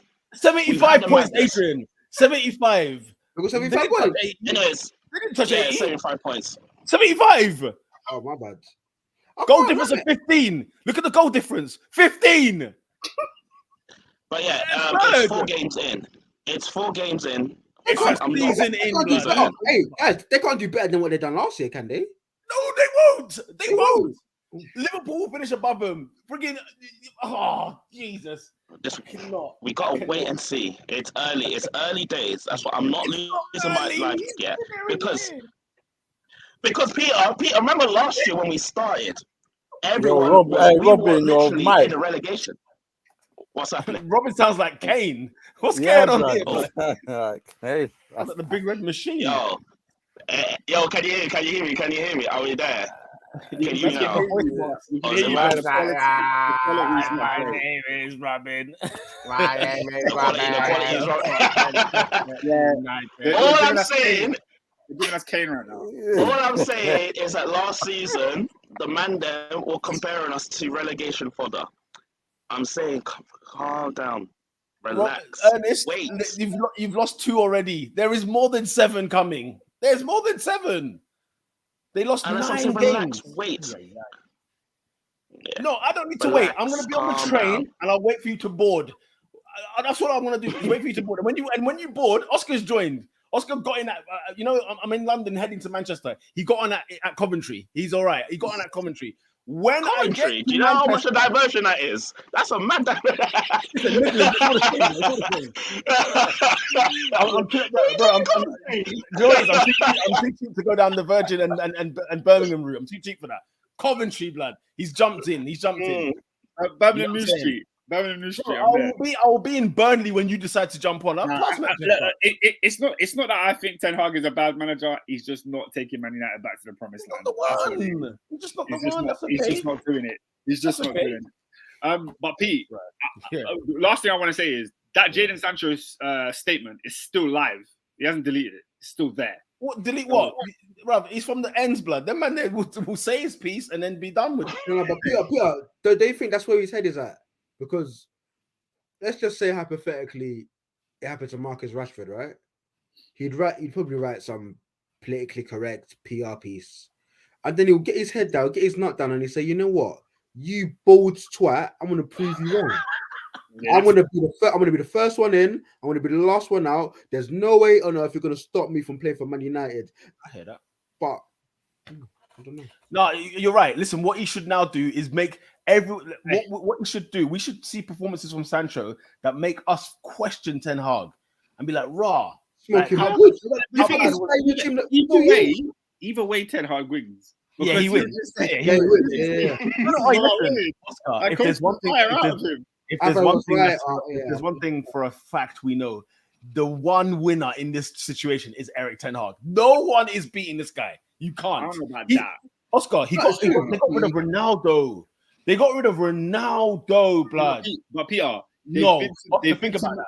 Peter, Marinate they've on been that one to for a North second. London twice and they've lost twice. Oscar, marinate on that one first, though. Like, actually think about that. Man United legend. He palmed him off, blood. He booted him out, It was He did. nothing. and He he backed him. How He many goals has his striker scored since then? He's got more goals than Chelsea have signings. He's bagging goals, no? Wait, No, what? he doesn't. As in Chelsea make What? better signings. Ronaldo. As in Chelsea make better signings. Ronaldo What, in scores the- better goals. Take No. over. No, we can't count Saudi League, man. Come on. Oh, okay. I'm about to say, I was like, Saudi No, League. no, I'm about how to many say, goals have Saudi the League. United strikers scored Okay. since? Alright, that's where he plays. Martial, Guys. Michaels. Guys, we spent an hour 20 on one fixture. Yeah, boy. We need to. Oh, Anyways, Peter, Yes. Peter, you want to talk about money? We need to talk about this club here you're damn friggin' right. You're damn friggin' right. because we do. You want to come to me? Robin. A billion they in got- 10 years? Only They, this. this was a Robin? billion in 1 year. No, in Robin, one this year. is where this is where we tag One team, year. okay? This is a football club that's got Yeah. more here we go than it's got points. For goodness sake, Oscar, what is happening at Chelsea Football Club? Huh? 1-0 defeat at home to Nottingham to Elanga. It was in the field. Rhythm is a dancer. Anthony Elanga. Before you even go, yeah. All I know is I remember people were like having like a nice little laugh when Awani scored for like the 2-1 thing, saying it was, oh my gosh, you barely won against Forest. Well done for you, man. You know? Wait, who said that to you? Enough people. Don't worry about it. But come on. Oscar, they came for us, blood. Yeah. Tyro and the gang, blood. They Go on came this for man. podcast. Look, yeah, we're in a different league to you, man. We're doing different things. Right? Oscar, bro, how many points you man got? What, 4? Just relax, yeah. Just relax. we have 4 points. We have 4 points this season, yeah. Chelsea But have look, 4 points. hear me out, yeah. Hear me out. 12. You know when a game starts, yeah. Game starts. The kickoff has happened. A player comes in, maybe 3 minutes, maybe 4 minutes, maybe 5 minutes into the game. A player makes a firm tackle. Yeah, it's a foul, but the referee's not ready to card him. He goes up to him and says, "Hey, any more of that? You're on the yellow." Yeah. Maurizio Pochettino. Yes, sir. This is your Yes. warning. Yes. Because Oscar, any yes. more of that, Yes. any more of that, and you're on Yes. yellow. Yeah, you're on yellow. Bang on. What Bang on. I don't understand about this guy Mauricio Pochettino is that Chelsea in pre-season actually looked decent. Yeah, we played good football. We were scoring goals. Big up Luca. We're doing a lot. Yeah, we're doing a lot. We're playing all right, and we were playing a 4-2-3-1. Yeah, we had the number 10 who was Nkunku behind Nick Jackson. Now, obviously, Nkunku's got injured, which is not his fault. However, first game of the season, Chelsea play every game in pre-season with a 4-2-3-1. First game of pre-season, we see Liverpool's lineup. All of a sudden, reaction. We're reacting. Yeah, we decide to go into a 5 at the back. Disasi, who just came off the plane, the guy had 2 training sessions at Cobham. He's starting because we have to play 3 at the back. Yeah, and against Liverpool, understandable. Liverpool got firepower. They got a strong team, and it worked. Yeah, because it's a different thing. But I don't know if Pochettino spent too much time at Southampton and too much time at Tottenham, that he's used to being underdog, used to being small boys, and maybe he thought we're underdogs and all that. No, this is Chelsea Football Club. You play against low blocks every single week. You cannot play 5 defenders in your team when you're at home to Nottingham Forest and you're at home to Luton. Now, Luton, we got away with it because they're the worst team in Premier League last decade. They're awful. We beat them comfortably. 3-0. They're awful. Gave us the ball. We found ways to crack the code. When Nottingham Forest give you the ball and they 10 men behind the ball and they've got Taiwo Awani bullying your defenders, what are you going to do? You're passing the ball. Gusto is the man that's holding most of the ball. Then it's Thiago Silva. Then it's Levi Colwill. Then it's Chilwell. Why are the people that hold the cards defenders? Why is it when we have the ball, we're trying to attack, we're trying to create things in the final third? It's defenders that have the ball. I feel like I'm in Tuchel ball all over again. I feel like I don't understand why every Chelsea manager over the past 5 or 6 years just feels like they have to be pragmatic all the time. We have to defend all the time. Guys, in pre-season, we did not play like this. In pre-season, we were free-flowing, we were attacking, we were creative. Why are we defending consistently when they're giving us the ball? I was going to ask you something. 2 points. Because I think this is why Tuchel's done it. And now you've made that pre-season point. It might be why Poch is doing it. Pre-season, you had Nkunku. Is Poch looking at it and saying, these guys just ain't that good? Like, is that his thought process? Is that what's going through his mind? But it doesn't make sense. If Nkunku is an attacking player that has now been taken out of your team, why does that mean that you have to play Ben Chilwell at left wing? Yeah, that's mental. Oh, like what? How does that make sense? How does that add up? Like, it doesn't make any sense. What does that mean for Mudryk? Yeah, what does it mean for Mudryk? Now, in fairness, Mudryk has been injured the last few games, so he came back from injury. Oh, does he? Oh. Came off the bench. But the guy has not started the game. Mudryk was fit the first game of the season against Liverpool. He was fit against West Ham United. He didn't start either of those games. So clearly, and this is not the first manager, this is not the second manager, this is the third manager now that has decided that Mudryk ain't ready to start games. And I don't know why. Yeah? This guy we spent a lot of money on. Sorry? Madueke. Again, Madueke, same thing. Madueke does not get starts. He doesn't get starts. He started in midweek. We had a League Cup round 2. Madueke started. He was our best player. He scored. He doesn't start on the weekend. These are questions I have for Pochettino. Like, why? What's the reason in there? And I get it. Sterling was playing well on the right, but we can have Sterling and Madueke in the same team. I don't see why it has to be one or the other. I don't see why it has to be one or the other.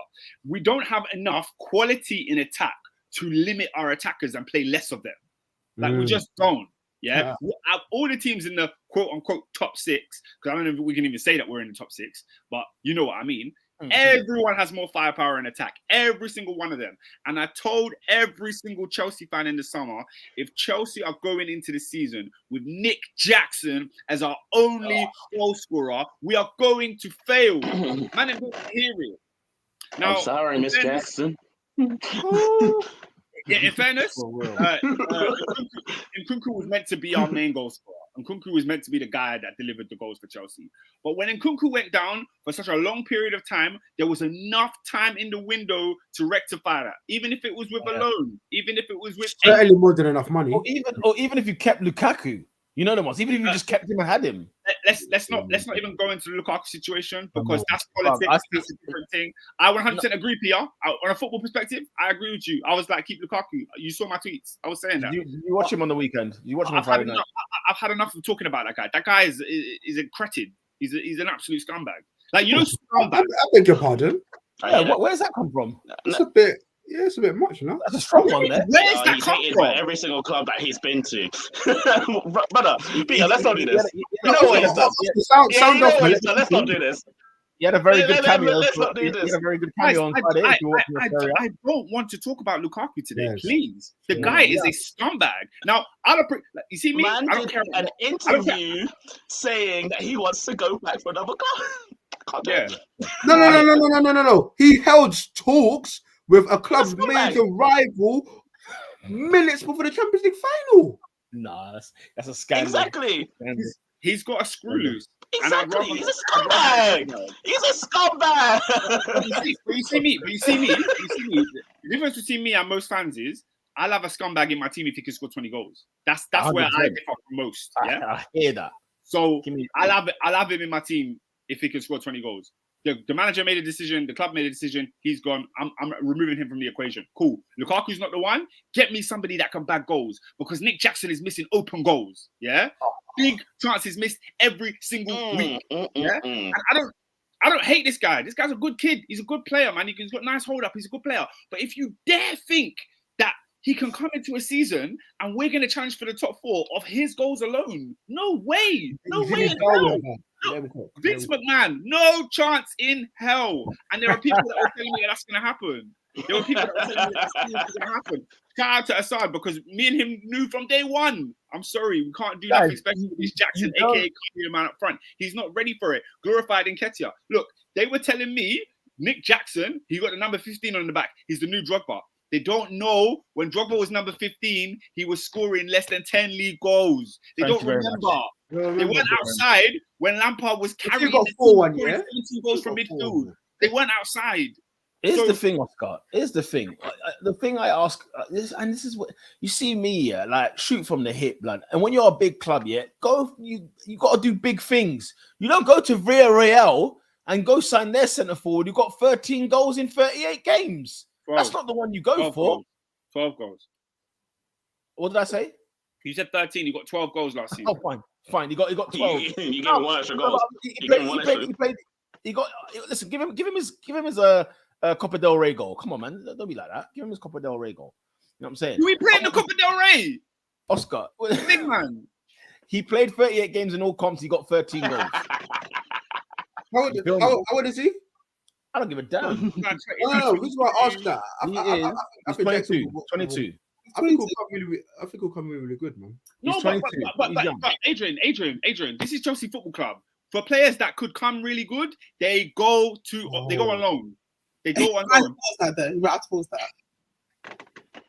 Hey? What did you say? It's all right. We're going to move past that. It was a big one. Asad says Oscar is yellow card. Yellow card. I'm gonna watch this back. 1 minute 31. Hey, in fairness, I blame Adrian because he said I can't lie. Yeah. Yellow card. Immediate. That was a joint enterprise.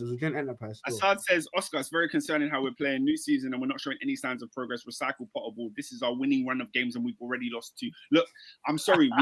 We had Liverpool. I told all of you, man, on the podcast after that Liverpool game, Chelsea needs to go on a run of wins. We faced a West Ham team that was not yet settled. We lost, yeah? Luton, we had to beat Luton because I would have found Pochettino's house if we didn't beat them. Yeah, we had to beat Luton. Yes, Forest at home. Look, United struggled. They got the job done. Arsenal struggled. They got the job done. Why are we not getting the job done?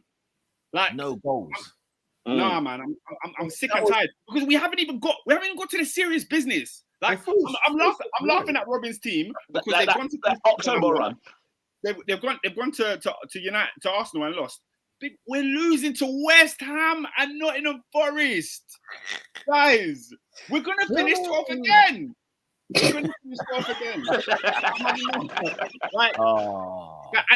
And for me, the blame is solely at Mauricio Pochettino's feet. It's sickening. Oscar, it's difficult to sign a striker when Pochettino's protecting everyone and their mothers. No, but I do want to know. I can't lie, guys. There's a run that Chelsea have, yeah. There's a run that Chelsea have. It starts on November 4th. It starts on November 4th, yeah. October 21st. October 4th. Oh, 21st? Okay, I mean, it's even earlier.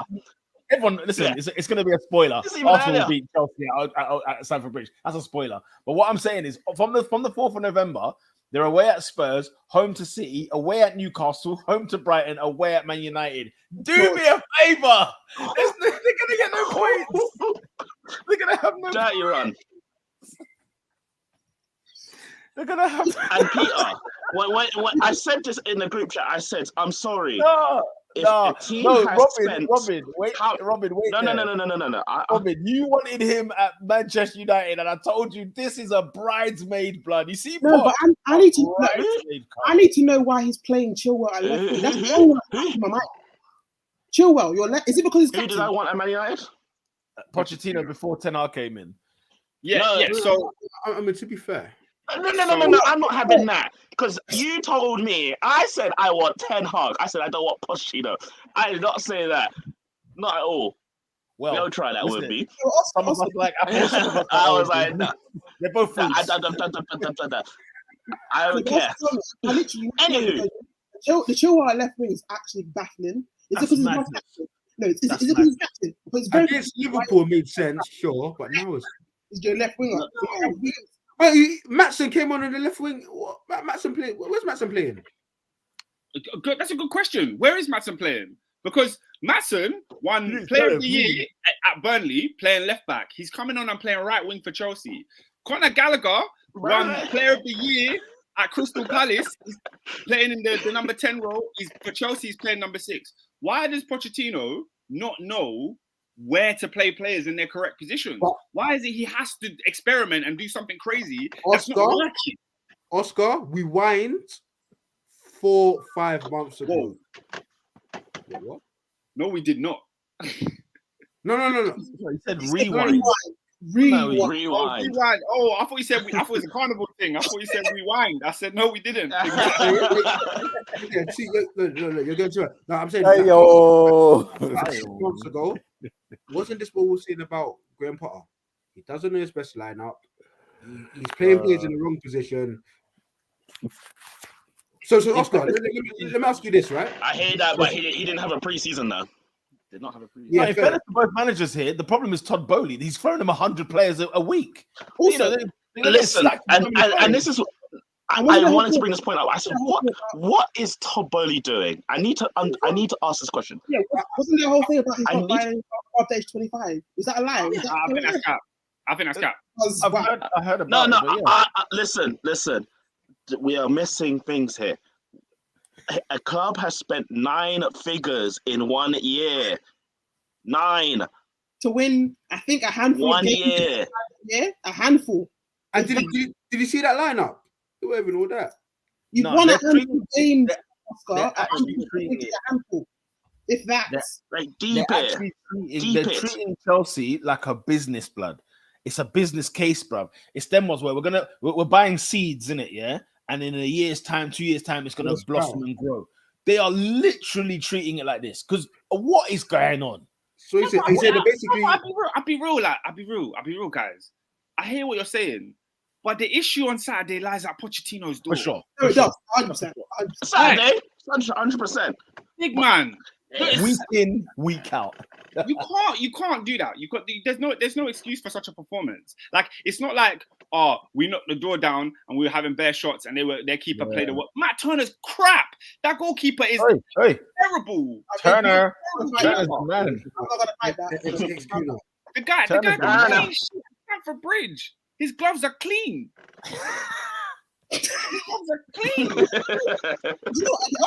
Oscar, you need to explain it to him because it's Pochettino's fault. But I'm also looking at the players you have.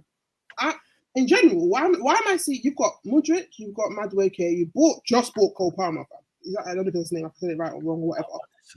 You've got obviously Chukwuemeka, he's injured. You bought about 10,000 Brazilian kids. I don't know what he's done with them, by the way. He's got about a work permit somewhere. I don't even know.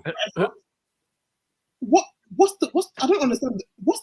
How is it going to work? I don't know what he's dying for. They needed Callum Hudson-Odoi, by the way. They needed Callum Hudson-Odoi. That one worked. They sold him.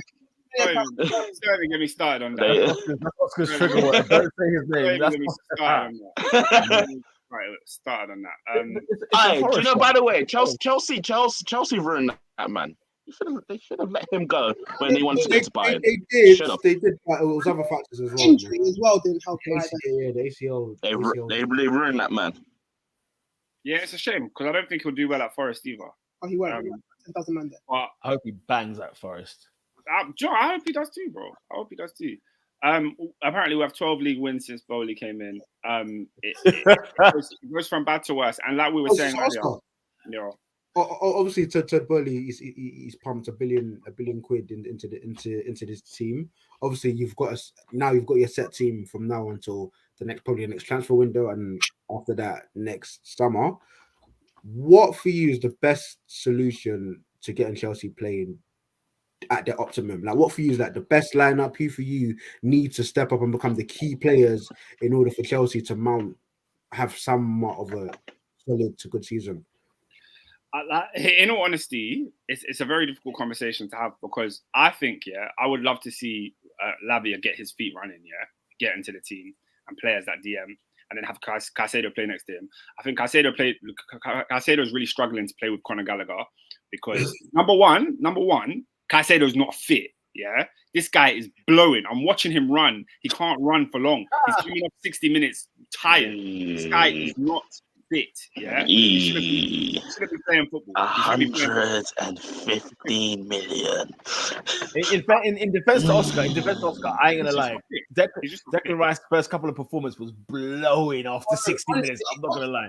Declan Rice, you can watch him. He's tired every single. You see it. He needs conditioning. That man there needs some ring work, bro. Because that man there were blowing, bro. I'm not gonna lie. Yeah, look, he's tired because he didn't have a preseason, innit? He knew he was leaving Brighton. He didn't talk to them, man, the whole summer. We've signed him, and because he cost so much, we're going. You're playing straight away, and the guy's not ready. Maybe after international break, I'll have more to say. But when you're giving away sloppy passes, and because he's the reason we conceded the goal, innit? Like he needs to pack it up. But yeah, so to go back to Adrian's question, I'd want to see Lavia and Caicedo in the middle. Yeah, Enzo Fernandez is Chelsea's best player. Yeah, he is. He's Chelsea's best player, but he's not a number 10. And the only other position left in that three would be for him to be the number 10. So it's a sticky one. Nick Jackson, this guy is not going to score me enough goals to win games. Like, he's not. So I need Raheem Sterling to contribute, and I need a breakout season from 2 of the 3 following players: Mykhailo Mudryk, Cole Palmer, or Noni Madueke. One of these guys needs to get me at least 10 Premier League goals. And I don't see it coming from any of them.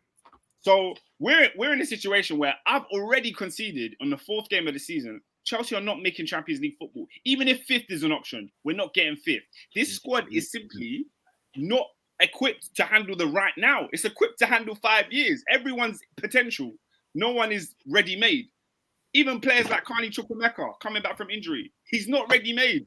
Like, he's a kid, and he's one of the most senior players there at the moment. It's looking like. Oscar, you're bang on. You're not making scary, man. It's scary. This is slightly left wing, but it's related. What? Sure. No, is Nick Jackson is from Gambia or something? What's his name doing? Why does he play for Senegal? Nicholas Jackson. I asked his name at the start. I said, "Where is he from? Why does he have this name? Why does he sound like he's from America?" That's what I wanted to know. I thought it was Colombian. People are saying it's a fake name. People are saying it's a fake age. They're saying a lot of things. Yeah? They're saying a lot of things. Because born in Gambia, plays for Nicholas Jackson from. Come on, that's an African American name. If I ain't had one. Yeah, that's what I said. I said you're American. To be fair, if he was called Michael Jackson, I'm telling you now, that would have been that. It would have made sense. We would have been like, yeah, we get it. He's African.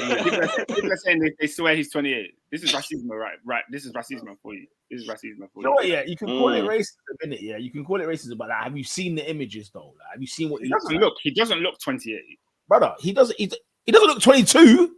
Yeah, he does. Have you seen, bro? Have you been to Nottingham Uni? That's what only 2000. Have you seen a couple of these? Maybe at match. All the Chelsea players have the same trim, so I don't know what you're talking about. Old DMU, they all look like Nick Jackson. There's hella Nick Jacksons in DMU. Brother.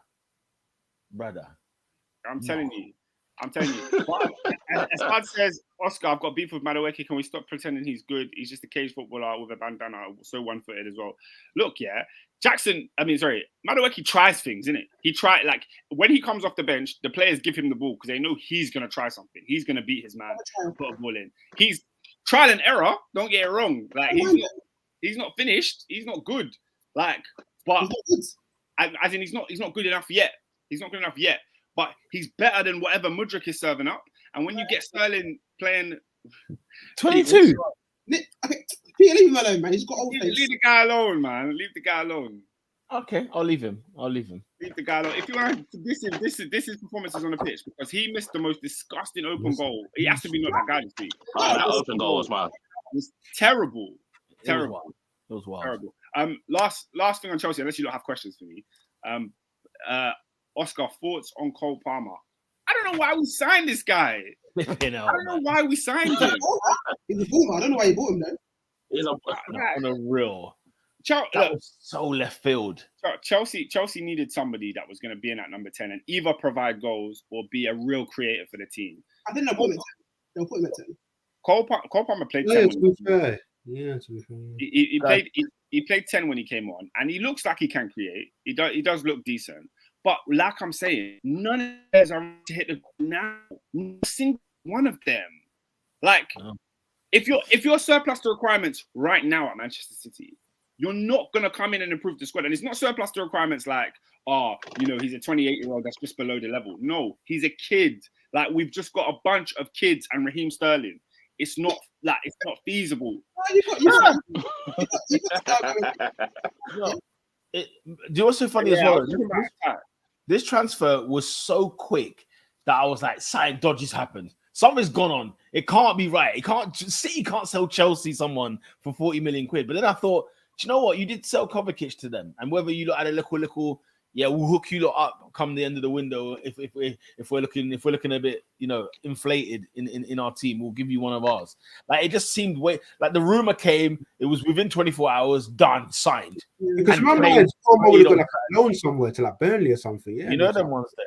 So bizarre, absolutely bizarre. Chelsea, blood. I tell you what, we might get the same again from last season.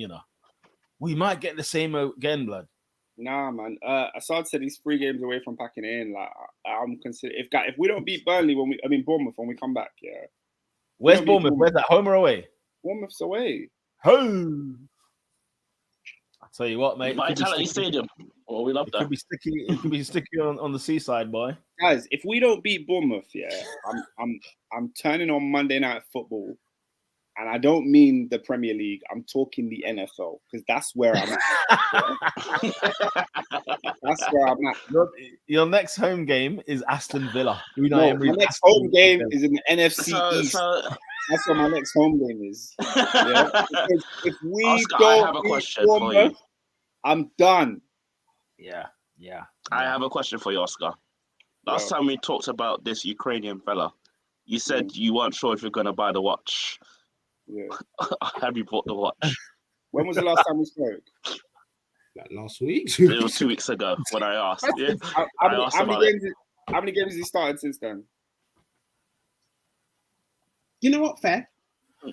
What are we doing here? He hasn't played a game. Since you last asked me, he hasn't played. I'm asking. I'm just asking. I'm just observing. I told you last time. If he played for any other team, the watch I would have slapped it on his head a long time ago. Just out of curiosity, on watches, on like Rolex and that. What, Robin? What? No, nothing on Sancho or Anthony, nothing like that. Yeah, that's a crazy. I put them on both of them last season. Oh, you're wearing it, yeah? Okay. Yeah. Fine. Is Gakpo still there? Is Gakpo still there? Who's asked? Gakpo, listen, I've not been. The thing is, I've not watched Liverpool in a hot minute, so I can't tell you. I need to watch it again. Yeah. No, but last thing I'll say, I went to the game on Saturday. Hey, I've just been seeing Darwin, but we'll go to Liverpool anyway in a minute. Yeah, you've been seeing who? I was going to say Darwin. We'll get there. Last thing I'll say is Peter said to me this. I saw Peter on Friday before the game. He said, "Are you going to the Nottingham Forest game?" I said, "Yeah, I'm going. I got a ticket."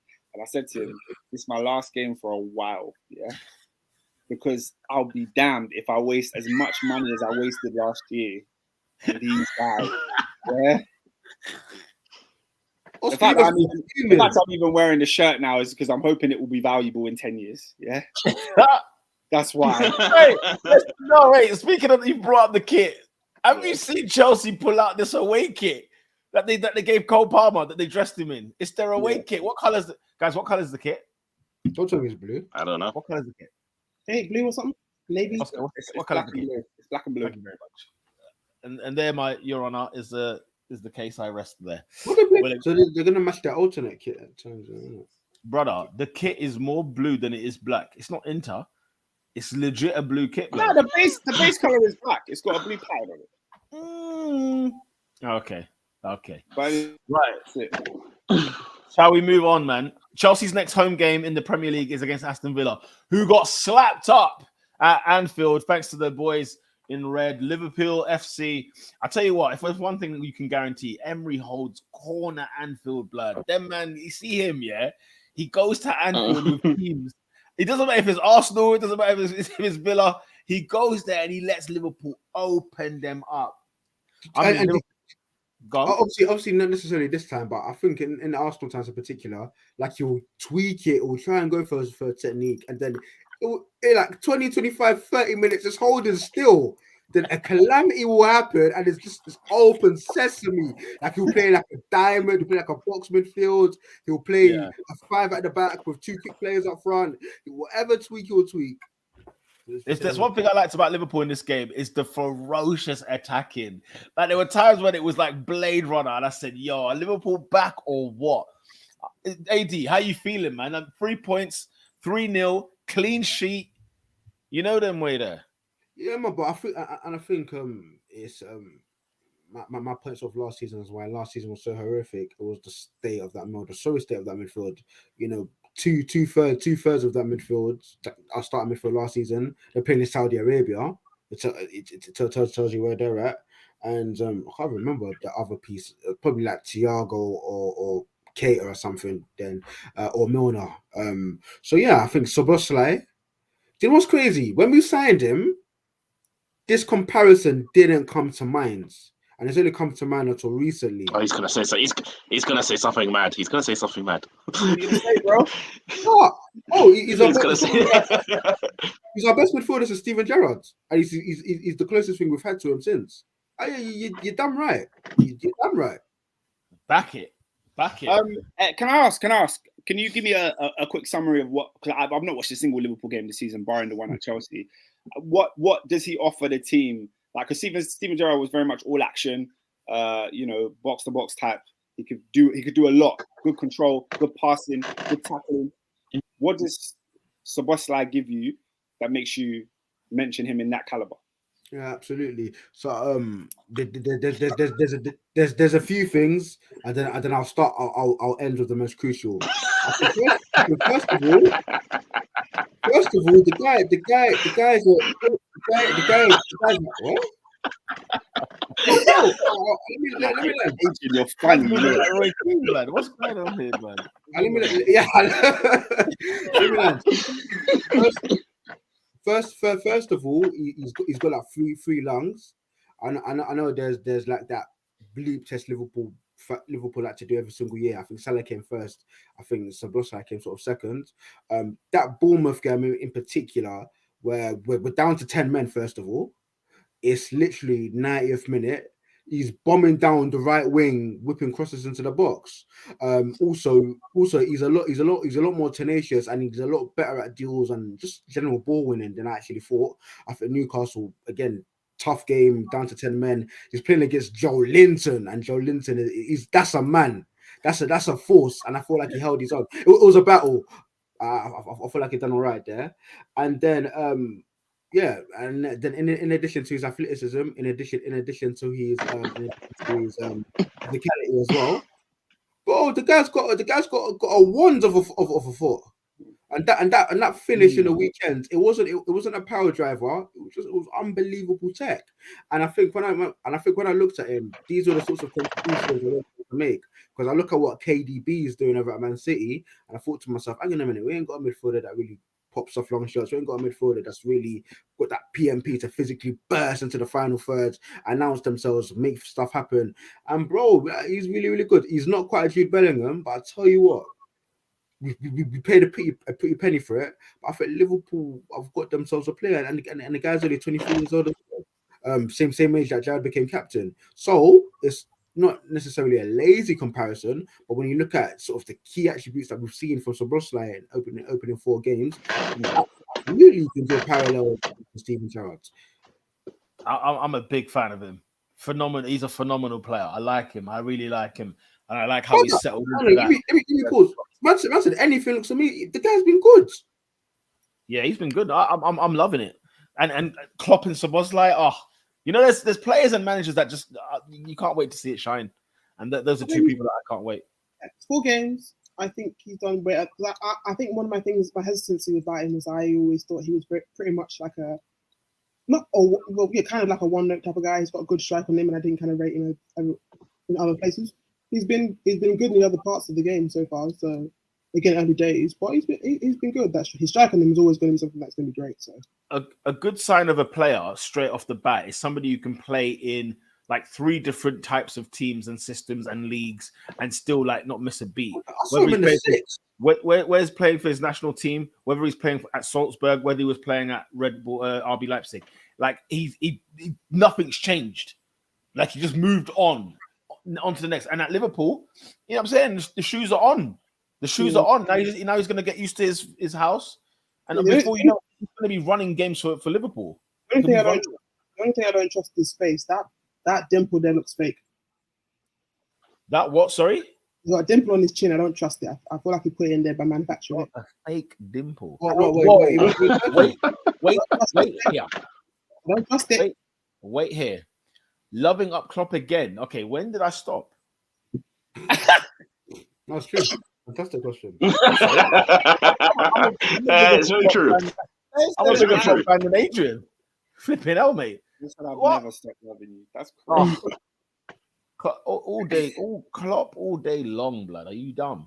Anyway, anything else on Adrian? Liverpool? Adrian. Yeah. Adrian, I have a question. Right. Mm-hmm. This league is tapping up your best player. If they slap 180 mil right now, you taking it? Am I taking it? I definitely think about it, and my thought process would be: are Liverpool seriously mounting a challenge for this league? I believe so. So you have to decline it, and you have to keep your best player. That is Mo Salah. He's our best creator. He's our best goal scorer. He's our MVP. Point blank. Period. Like even in the game on Saturday, man's outside of the foot, whipping balls in. Oh, that ball to Darwin, it was lovely, bro. Lovely. It's and then this narrative, and I'm so glad it's being dispelled. Mo Salah's a system player. Mo Salah's a system player. Like, what the hell were we all talking about? He is the bloody system himself. He is Liverpool Football Club. He makes our front line tick. That's why he plays every single game. That's why he puts up the numbers that he puts up. So fair enough. No, but respectfully, they'd be dumb to do it now because I don't care what anyone tells me. If they remove Salah, who they're gonna buy in this window? They can't buy anyone. It'll be stupid to do it now. But I can't lie, Lola, if I see 100 million, my bum's twitching. I'm twitching a little bit. I'm serious. I'm thinking. I'm thinking. It's a quick thing. If the window's closed, respectfully speaking to your attackers of Gakpo and Nunez, no, it's not the same. It's not a question, guys. You leave in fact, you kidnap him. You lock him in until the next Premier League weekend. It's as simple as that. No food, no water, nothing. You need to feed him. You need to water him. If anything, it's just now for summer next year. You know, taking over his spot next. But it's not going to be the same piece next year. That's the thing. It'll be around it. It'll be around it. Yeah. It's very silly from the Saudi Pro League to do it now. They should have done it a couple of weeks ago. You say that they've still got a week in it of the transfer window. That's a week to get someone else in. That's my point. No, just get someone else in for Liverpool. Yeah. I mean, why would they care about that situation? They don't give a damn. Liverpool side would be dumb to sell him now. It's pointless. Windows closed. Yeah, it would be scandalous. And also, even if the window was open, there's not a man on earth Liverpool could bring in to do what Salah does. No, you name him. You name him. No, you're bang on. The closest they'll probably say is probably Saka, and Saka at this moment he's not doing it. I promise you today, you can't afford him. I promise you today, you cannot afford him. How much is Saka? How much Saka? Realistically, not you, not the Arsenal fan. Realistically, how much is he? 200 mil. Wait, it will be inflated to what we think. If you think about it, like in this market, it will be 200 plus. Let me tell you right now, if Caicedo and Rice go at 100 million, Saka is at minimum 150. How many? Minimum. Saka just signed a new contract. He's still under the age of 22 at this particular moment in time. You're counting the days there, but young player of the year. Listen, Bukayo Saka will be playing with Jude Bellingham in the next few years. I can guarantee that. I hear what you said. Few years. He's going. I don't care. Listen. By the way, guys, breaking news for that A double snakes. This is from the Brazilian national team. Oh, I saw that. I saw it. In light of the facts, and I quote, in light of the facts of which came on Monday, the 4th of September, concerning Manchester United player Anthony, which must be investigated. And in order to safeguard the alleged victim, the player, the Brazilian national team, and the CBF, I'm guessing whatever that means, the organizations informed that the athlete has been removed from the Brazilian. Read what this her statement about what happened. Allegedly happened. It's mad. So if he did that, it's long. It's mad. Yeah. What the rumors are is crazy. Oh. It's absolute crazy. Have you not heard about what's happened to Anthony? Well, basically, again, it's alleged. We don't know. It is very alleged. However, the thing is that it's looking like domestic abuse, point blank, but to an extreme level. Yeah. Scale. I don't know because it's all happened in Brazil, so it's all like we can't understand it from an English point of view. But it's nothing to understand. If you're beating your missus black and blue, Brazil, I'm saying we don't know, we don't know. Like we don't know if the pictures. There's nothing like how with Who Shall Not Be Named there was a voice note, all that stuff. This is just pictures out of nowhere. So it's just like we don't know anything yet. She filed like the thing in Brazil and here because apparently Brazil were moving too slow. So she filed in England. Yeah, and they tried to file in England, and England said no. What you doing? Like go away. So yeah. Right. So this is only in Brazil. So like, hey ho. They're saying it always looks soft because the man's unfortunately looking face, so that's what it is. Yeah, it's looking a bit bleak at the minute until further investigation there. Memphis, yeah, it's a bit Memphis out there. Who even is that? I don't know. What's the name? Memphis Bleak. Like Colombo. Some dead rapper. That's all it was. Listen, this is the history of this club. You need to understand the history. The history. To be fair, Ryan Giggs. Like I said, look at the history of this club. This club is mad. This club is mad.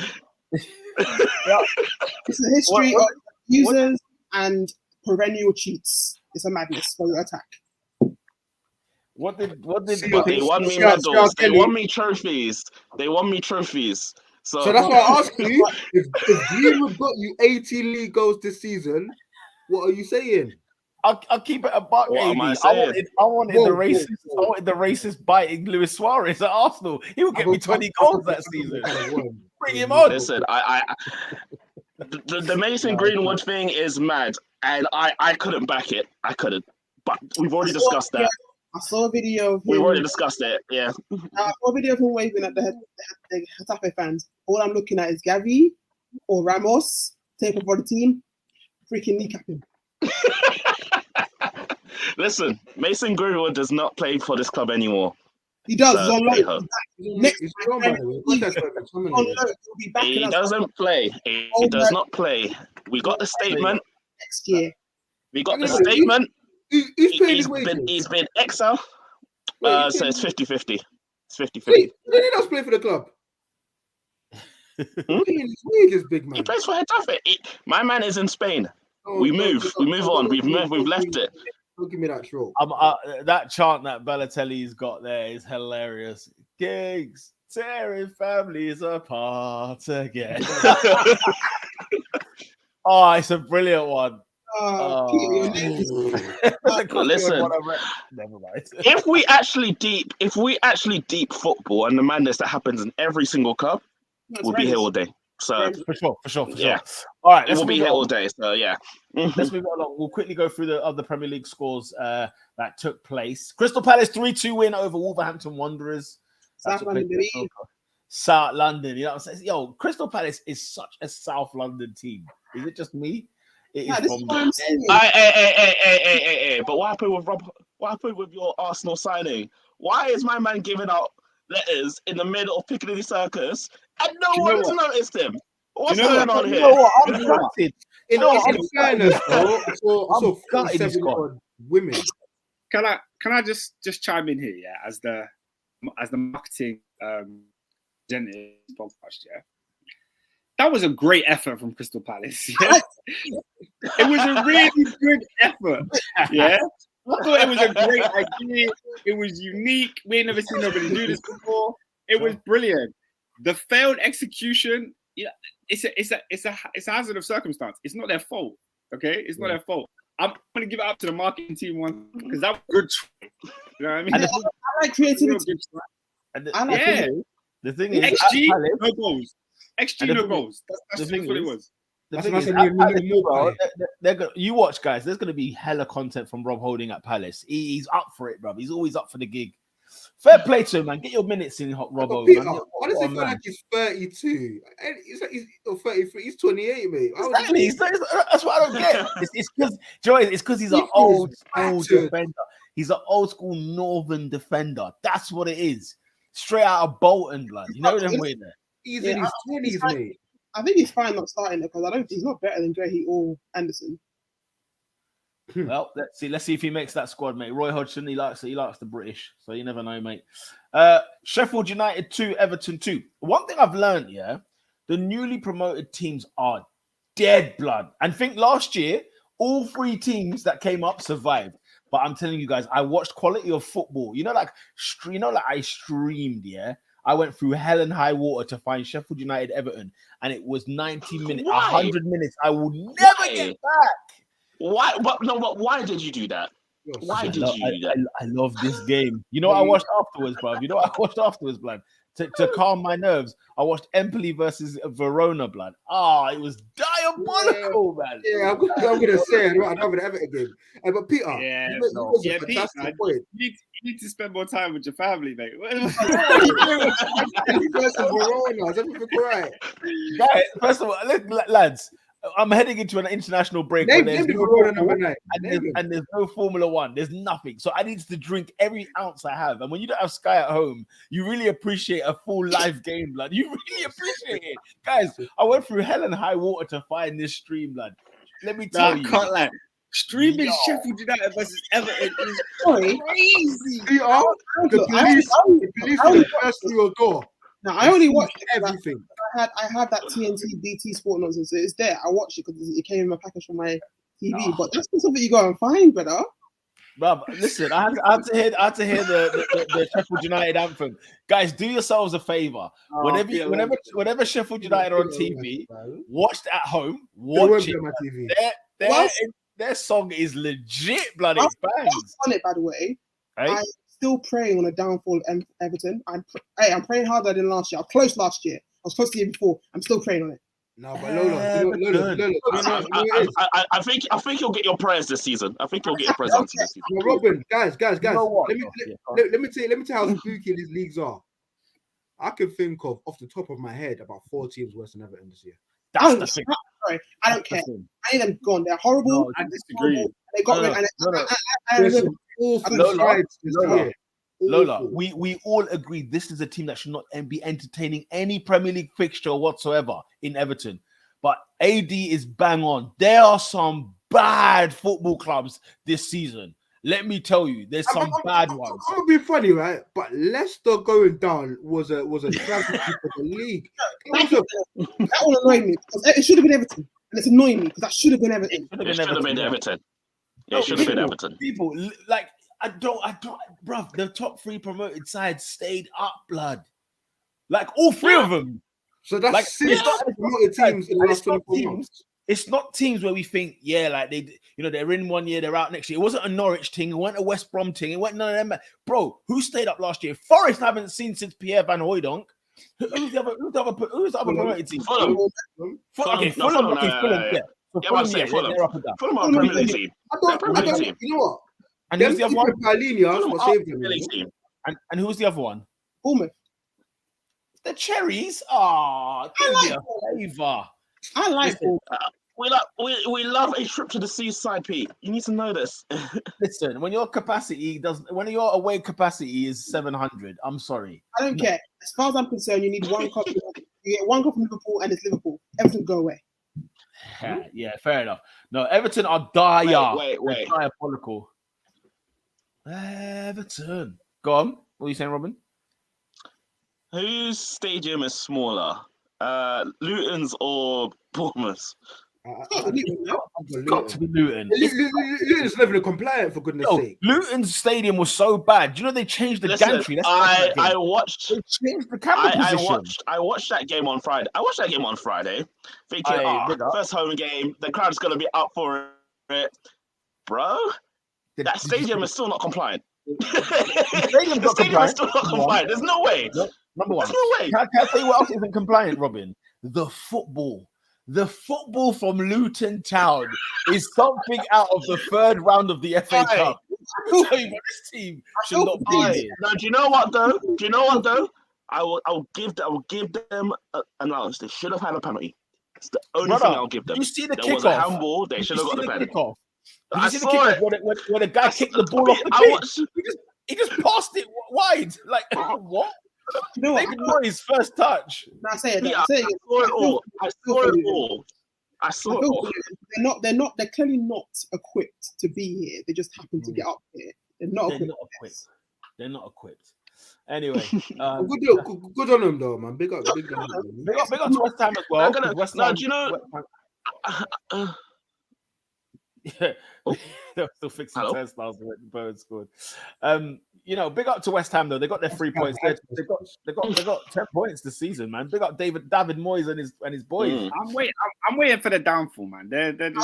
I am. Listen, when Europa starts, then Thursday nights.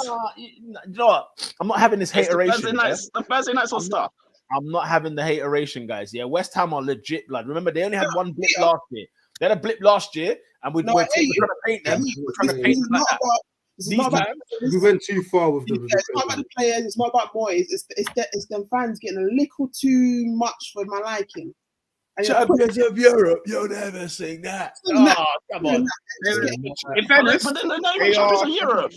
No, but I'm not mad about that.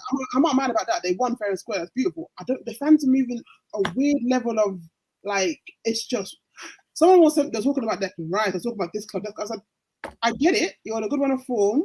You bought some decent players, but I've seen you man buy players before, and eventually it tumbles.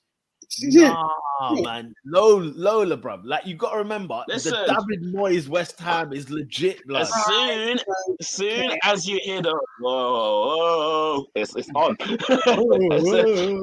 It's true. It's not conference this time. It's Europa. So I want to see how conference. It's Europa.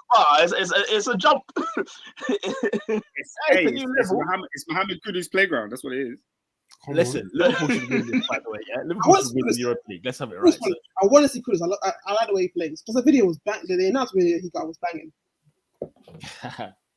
banging. Right. West Ham winning 2-1 at Luton. Brentford beating Bournemouth. Brentford drawing with Bournemouth 2-2. Getting the points. Brentford can't win at home. Well, I don't know what's going on there. They can't seem to buy a win. They haven't won at home in ages. They love a draw. Come on, you arrows. Arrows? He's even like a Formula 1 team. I was like, yo, the Arrows? Bloody hell. Robin's Burnley. 5-2 defeat at home to. Hey, you know another team that's not ready for the Prem? It's Burnley. Burnley aren't ready. They're not ready. It's with Burnley. It's like when they have a sequence of play and it works, it looks great, but it doesn't happen enough, and they get ran through. They get ran through. I can't lie, you man. If you lot are on it, blood, I'm trying to go Burnley away because I know we're going to pepper them man there, bro. And if I'm ever going up Lancashire, I better be getting 3 points. You know what I'm way there. He's very much the whole thing of like, I've got how I'm going to play. This is how I'm going to play, and I rate it. But they leave themselves so high and so low. No, credibility. Oh, it's nice. You rate it. I think it's arrogant, man. No, it's arrogant. It's suicide. What are you playing at? What I'm saying is, when I say I mean I like when it works. You know, when it works. Yeah. No. But hey, what I'm saying, like the goals they scored, were nice, especially the second one was. But I'm saying when it works, I like to play like teams trying to actually play ball. But I'm very much aware the heightness, the way they play, and how easy they lose the ball. Because let's play well, don't get me wrong, but the way it was so easy. Just to like, oh, they're gonna mess. It was so simple for them to do it. So simple. I've got a question for you, Lola. When do you think Burnley will get their first win? What month? Who are they playing? I'm just asking for the month. I don't care who they're playing. I don't know. When? To be honest, I thought they would have got their first win if it was against. They'll get a win in October. They'll get a win in October. Listen. So okay, next game they're away at it's Monday Night Football. Away at Nottingham Forest is next. They're at home to Man United. Why? Whoa! Why is that on TV? I don't know. Oh, let me tell you right now. If we weren't doing a pod, Oscar, I'll tell you right now. If we weren't doing a pod, I'm finding a stream. That's what I'm going to say. City ground. Oh, come on. Peter loves football, you know. Oh, yeah, He honestly, loves it. You know what it is, yeah? He loves it, You know and he screams it. He screams it every week. Oh, I hate football. Nah. It's a lovely relationship. I love English grit, northern football, but I hate referees with a passion. That's where my balance is. I was going to ask you a mad question, you know. No, What's that? I was going to ask you. Don't answer it. I was going to ask you, who do you vote for? This Northern Grit, yeah. Well, we'll leave it at that, man. But Madison, by the way, every club who didn't pay for him, you're idiots. 40 mil. Yeah, Yeah. it fits too good right now. That it's probably. I'm sure it's gonna fail. It's annoying as top though. Peter, you know why he specifically is not going to fail? Because he's been playing as consistently for time. Leicester were rubbish, and he was still getting high numbers. And first season, he took 100 chances. Yeah, We spent 65 million on Havertz. 65 million on Havertz. Who's created 100 chances? That's not real. No one's ever done that. But look, when it comes to Madison, So Messi's done that. I need to know if Messi's done that. Or something. Who's ever said that? Who's ever said that before? Like when De Bruyne won Player of the Year, no one said, "Yeah, he created 100 chances." No one counts the chances. That's a weird. I need to ask: has Messi done it? I need to ask: has Iniesta done it? I need to ask: Neymar's done it? I need to.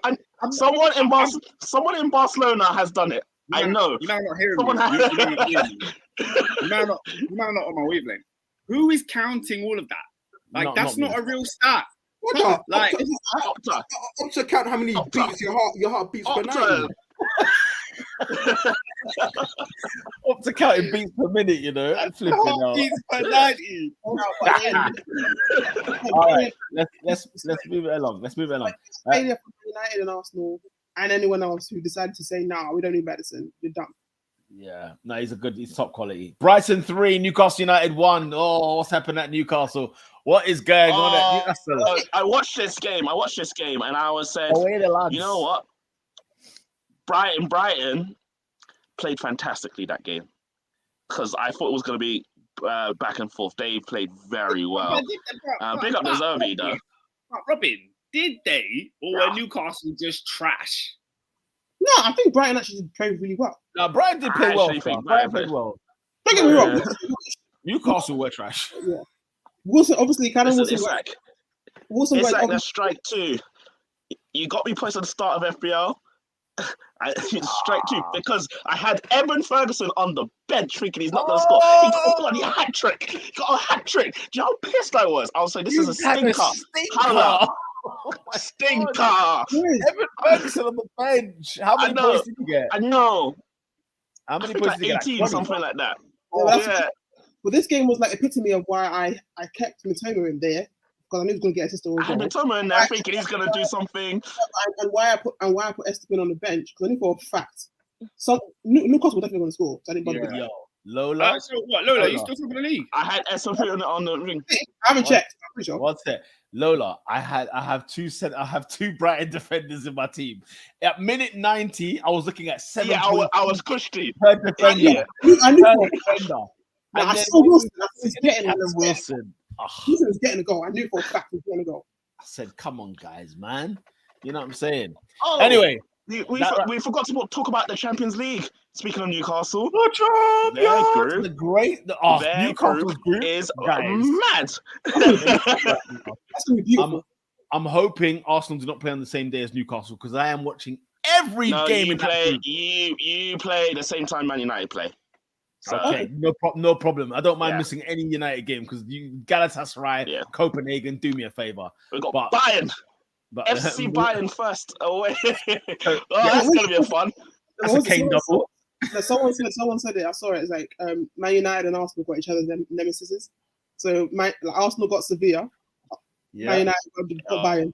No, trust me, we hate Sevilla. I hate Sevilla. You know what I'm saying? After the last 7 years, I've just one club I don't like. It's bloody Sevilla. I don't know why they have a number on us, but they do. Lola and David, bruv. Why have we got a Europa League group, lad? You know what I'm saying? We played PSG. If Arsenal do not top it, you guys, if you do not top this group, we must top. We must top it. I promise you this year, my opinion in Europe is the same as it was with Europe. I don't trust Arteta. Get out the group stage. Show me nothing the aim about of the it. game. Don't get me wrong. I'm expecting to top this group. I'm just saying. I don't expect anything from Europe, from Champions League, from anything, because it's Arteta. Him and Europe is whatever. But this group, respectfully, even if we can, we have to win. We have to top the group. Respectfully, I don't care about bananas. You're an Eindhoven. Nah, blood, I want no dramas out there, boy. I would Netherlands is a calm nation. No, you're right. I would have liked to have gone, don't get me wrong, but I'm going to save that ticket for the last 16, rude boy. I would have gone Seville, but I don't know about Spain late November, December time. I'm not sure about that, blood. I'm not sure about that. It's going to be the only one part of Europe. Hey? I'm trying to see if I can go. I'm trying to go Copenhagen, and that's in November. That's gonna be cool. So it be fun though. I'll go Copenhagen. Copenhagen's a calm city. It's just expensive. That's all. But you know what's interesting about Champions League, right? Okay, no Messi, no Ronaldo, no Benzema, no Neymar. No Neymar. It's the new gen. This is wide open, baby. Yeah. It's not wide open. Peter, you have to beat Manchester City. City's group is a farce yet again. Leipzig again. Farce yet again. Leipzig again. They've had Leipzig every year since they've been in the Champions League. I swear. Leipzig and a bunch of dross blood, whatever the rest that was. Year one could be fun. I'm trying to see Ramos again because that'd be fun. Ramos is back as Sevilla. That could be interesting. Yeah. Listen, the game I'm looking forward to the most is Newcastle versus PSG. I don't know if you've seen that video of where Griezmann put Mbappe to Newcastle. Yeah, Mbappe's coming home. He's gonna see the Geordie lights. I need you guys to imagine this: Dan Burn versus Dembele and Mbappe taking turns. Oh God, it's gonna be horrid. It's gonna be horrible. Oh God, he's gonna have to ask Trippier to switch. That's the first point of call. I'm saying, brother, where's Lewis Hall? Where's Lewis Hall, blood? Get him at left back because I want no part of this. I want no part of this. Guys, I've said it before. I'm going to say it again. There's only one elite team in this Champions League, yeah? Wow. And that's Manchester City. Every other team is up for grabs, yeah? Yeah. The opportunity is there. I'll say this, yeah. I'll say this as well. It's in terms of a bold statement. I think Newcastle win every home game. I think they win every home game in the Champions League. You know how much fire there's going to be. You're going to feel the heat in Sunderland. There's going to be so much fire at St James's for every Champions League game. I think how many home games did Newcastle win versus like the top teams in the Prem? It's a good question. Lost to Arsenal, lost to Liverpool, drew with City. They beat us. What did they do with United? They beat United and Chelsea. 2-1. Yeah. And they probably beat Chelsea. I want to say that because I feel like if they're not like exactly like slapping up all the other big teams in the league, so I'm looking at it, they're coming against PSG and Mbappe, who's in. If I'm honest, you know what I mean? It's like I don't think it's gonna. I think it'll be a difficult game. That's a good point there. Assuming they're gonna like definitely win at home. I think Newcastle can get out of this group. If I'm very honest. Yeah, they can get second. By the way, and Milan and Serie A are moving hot. By the way, so don't sleep on Milan. They are moving hot right now. Oscar, you see Pulisic, yeah? You see Pulisic, yeah? Saying nothing, boy. Saying nothing. Wait, so who's in the group with them again? So it's PSG, Dortmund, it's PSG, Dortmund, AC Milan. Oh, come on, never mind. I don't rate Dortmund haven't been moving me, so I don't really care. Dortmund are trash, okay? Yeah, Dortmund. This season When they lost Jude, I said, I don't know about them, man.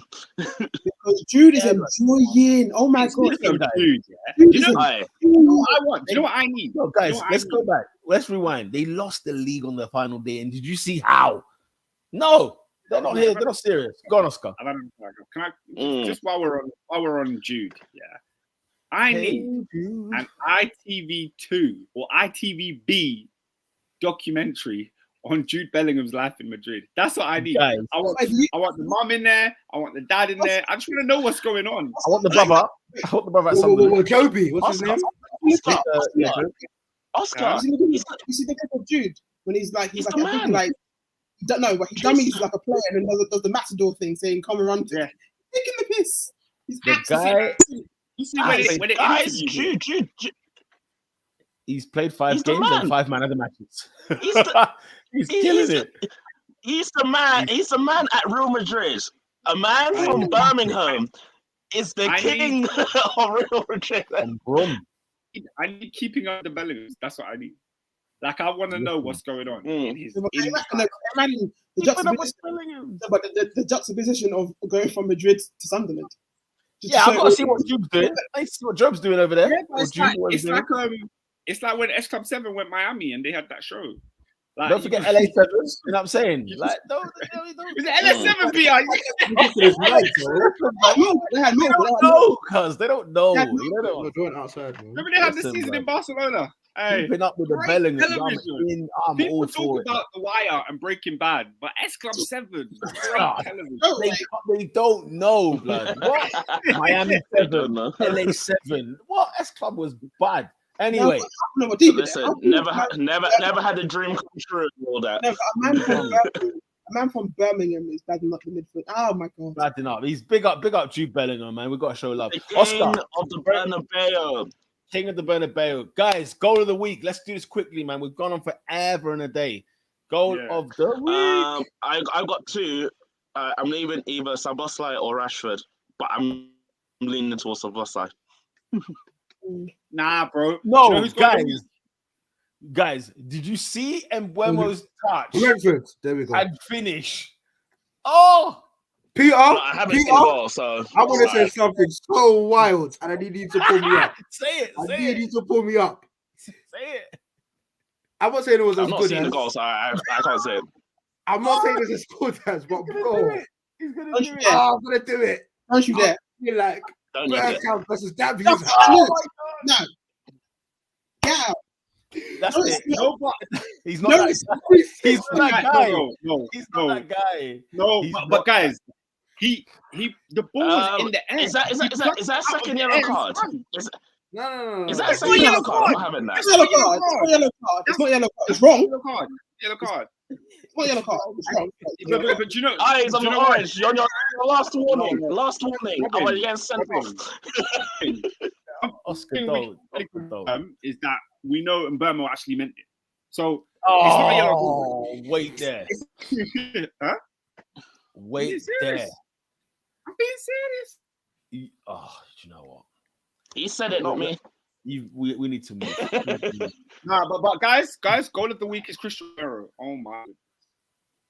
It was a cracking goal, but Mbuemo's Did you was not see that better. rocket? It was a Did cracking you not goal. see that? But it was a rocket launcher.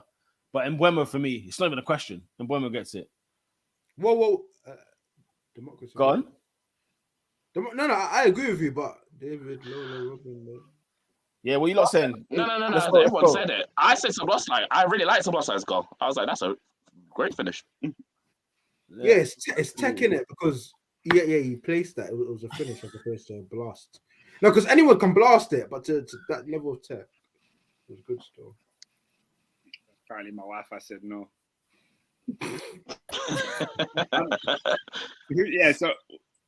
I can't lie to you guys. After Chelsea lost, I said I'm not watching football this week. There's a lot of goals I ain't seen. There's a lot of goals I ain't A seen. lot of goals. That Okay, is bad, bro. That sounds like an Argentinian let's region. let's quickly vote this, man. Let's be real quick. I'm saying Mbuemo. Mbuemo. Okay, Mbuemo gets the goal of the week. Player of the week. Who's the player of the week? Evan Ferguson. Oh, Evan Ferguson. Do you know what though? His last goal was a bit. It was a bit meaty, innit? It was a bit. He got a hat. He got a hattie. He got a hat. I He's the only one I got hatty. Who's the only one I got hatty? Erling Haaland. 100% and Haaland. Yeah, but Haaland's unfair. Guys, can I give an honorable mention? I'm gonna go, and I think we need to make a new feature on this podcast because I'm a goalkeepers union, right? We need to have save of the week, but I will say this: honorable mention goes to Jordan Pickford, and he showed you why he is England's number one. His double save at the end was outstanding. So honorable mention. Did you see the goal he conceded? Did you see the goal he conceded though? That's unfortunate. I was like, I'm not having that. We don't talk about It's not Matty Cash. Listen, we don't talk about it enough, right? Yeah, we talk about mental health, we talk about circumstances, we talk about this. When your defense, look at this guy. Look at this guy. It needs to be discussed. It needs to be discussed. That's what I'm saying. That's all I'm saying. Peter, Yes, Pickford is a juxtaposition. This guy. Because he'll do a save and he'll say that's why he plays for England. But then 8 minutes later, he'll do something stupid and he'll say that's why he's playing for Everton. That's a brilliant comeback. I can't lie.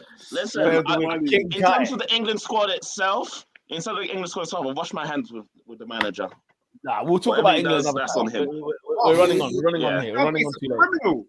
We're running on too late. He's a criminal. He's a criminal. He's a racist. But yeah, let's move.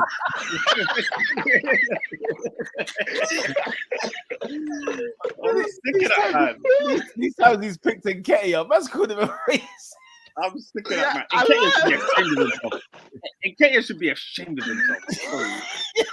England under 21's highest ever goal scorer.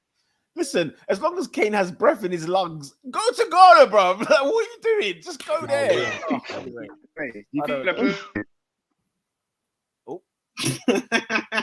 Oh. Mad. The Wi-Fi died. You know what? Hey, Peter. Listen, the FA heard him call out Southgate for being a racist. They went to Peter, you see Harry Kane, yeah? He's like Hulk Hogan in the late 80s. He ain't putting nobody over. I don't give a damn if you're Ultimate Warrior, Tito San Martino, Richard Steamboat. I don't care, bro. He's like, you know how much Hulk Hogan's a criminal?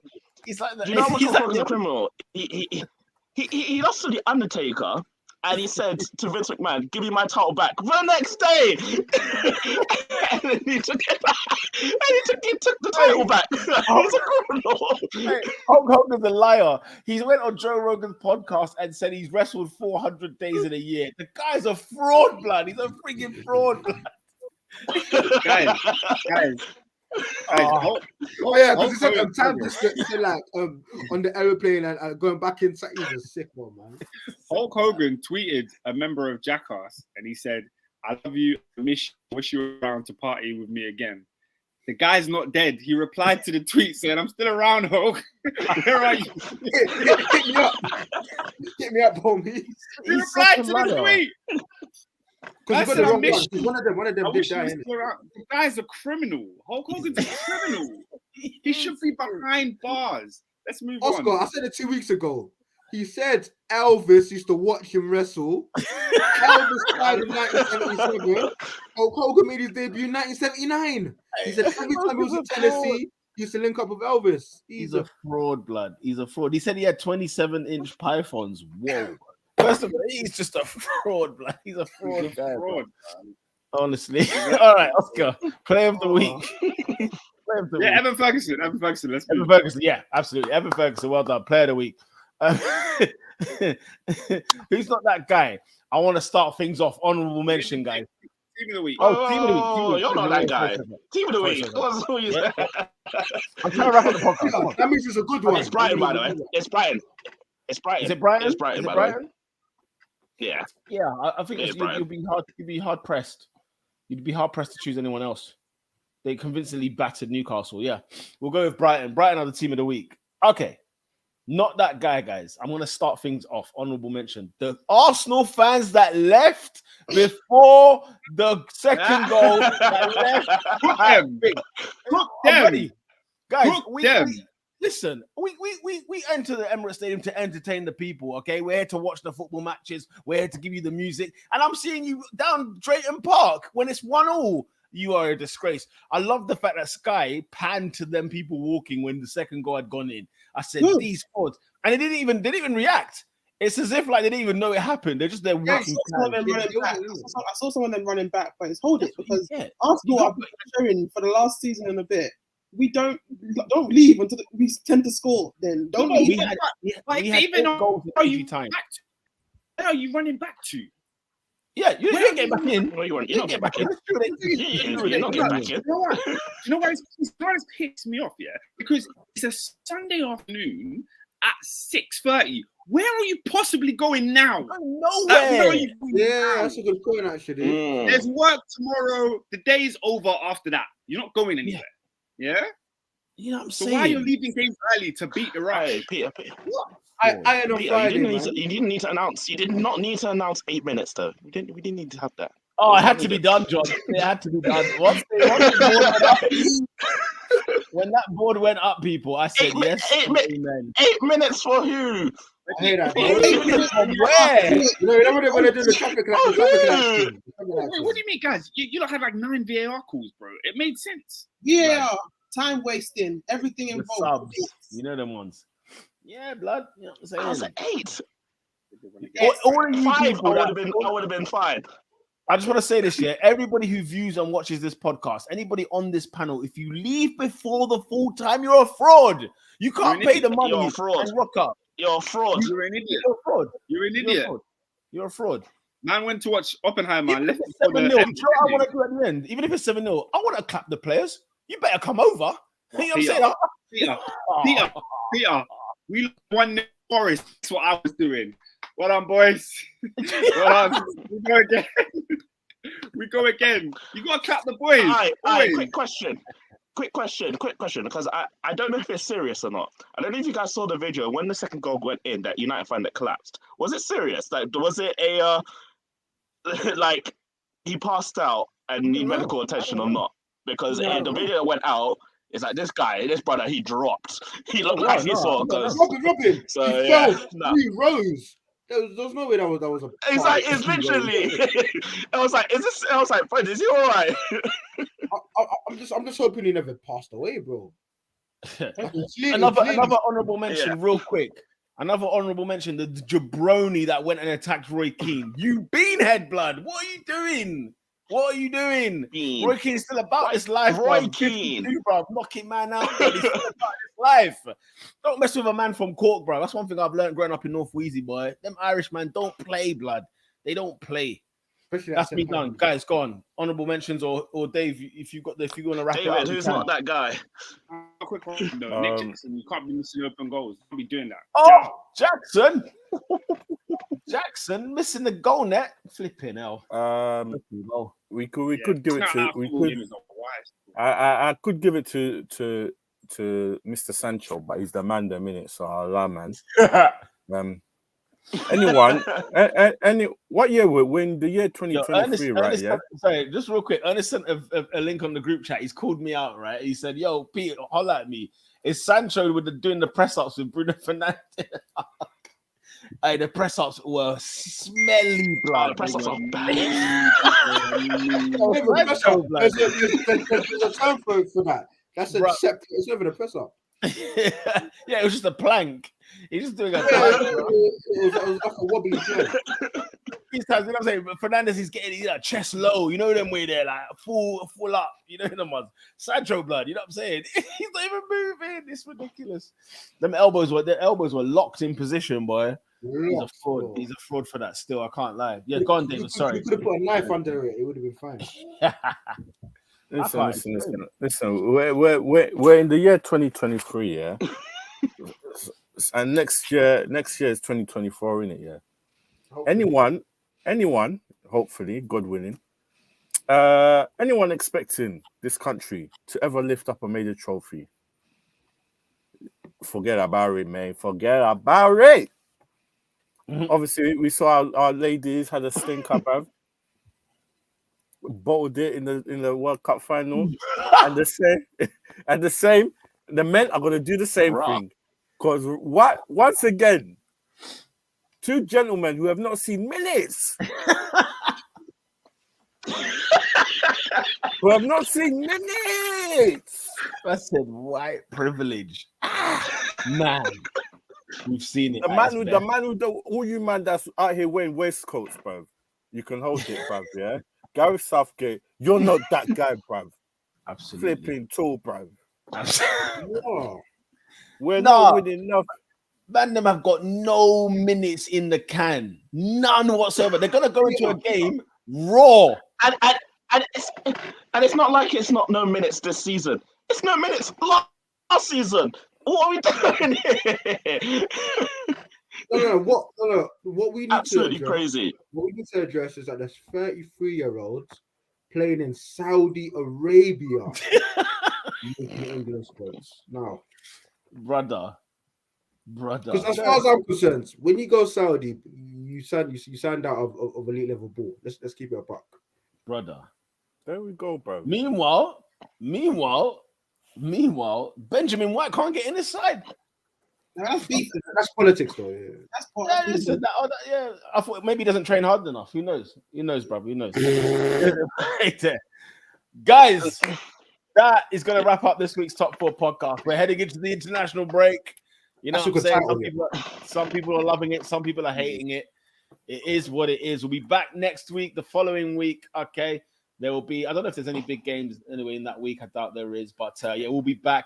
Wolves at home to Liverpool, 12:30 kickoff on TNT Sports. Man United at home to Brighton. God, that's a stinker.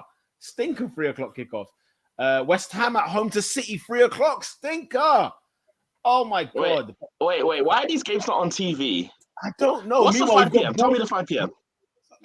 It's Newcastle Brentford. You know what I'm saying? And then on Sunday, I've got Bournemouth at home to Chelsea. I mean, really?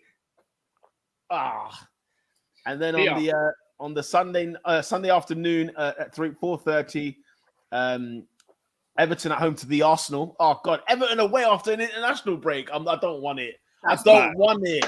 Listen, Even if it's this Everton, I don't want it, man. And if there's one time I want Everton to turn up, come on, you Toffees. It's every year it happens. Honestly, you're not wrong, Lola. Monday Night Football, when we're back on this podcast, 18th of September, Forest at home to Burnley. What? No. It is. This has to be front loading. Like they're just kind of getting all the rubbish ones out now, and then later on it's gonna be all. Because it has to. Do you know what it is? Do you know what it is? It's the return of European football. That's why. Oh, that's why. So that's why everything's early. Guys. Assad has asked me to have a look at 24, and I have to say what's happening on the 24th because it's disgraceful. From top to bottom, it's disgraceful, yeah? First of all, the Premier League laws of what is allowed to be televised and what isn't is downright deplorable. Yeah? That's a scandal. Second of all, the first game at 2 o'clock on a Sunday, this is a Sunday, yeah? Arsenal versus Spurs.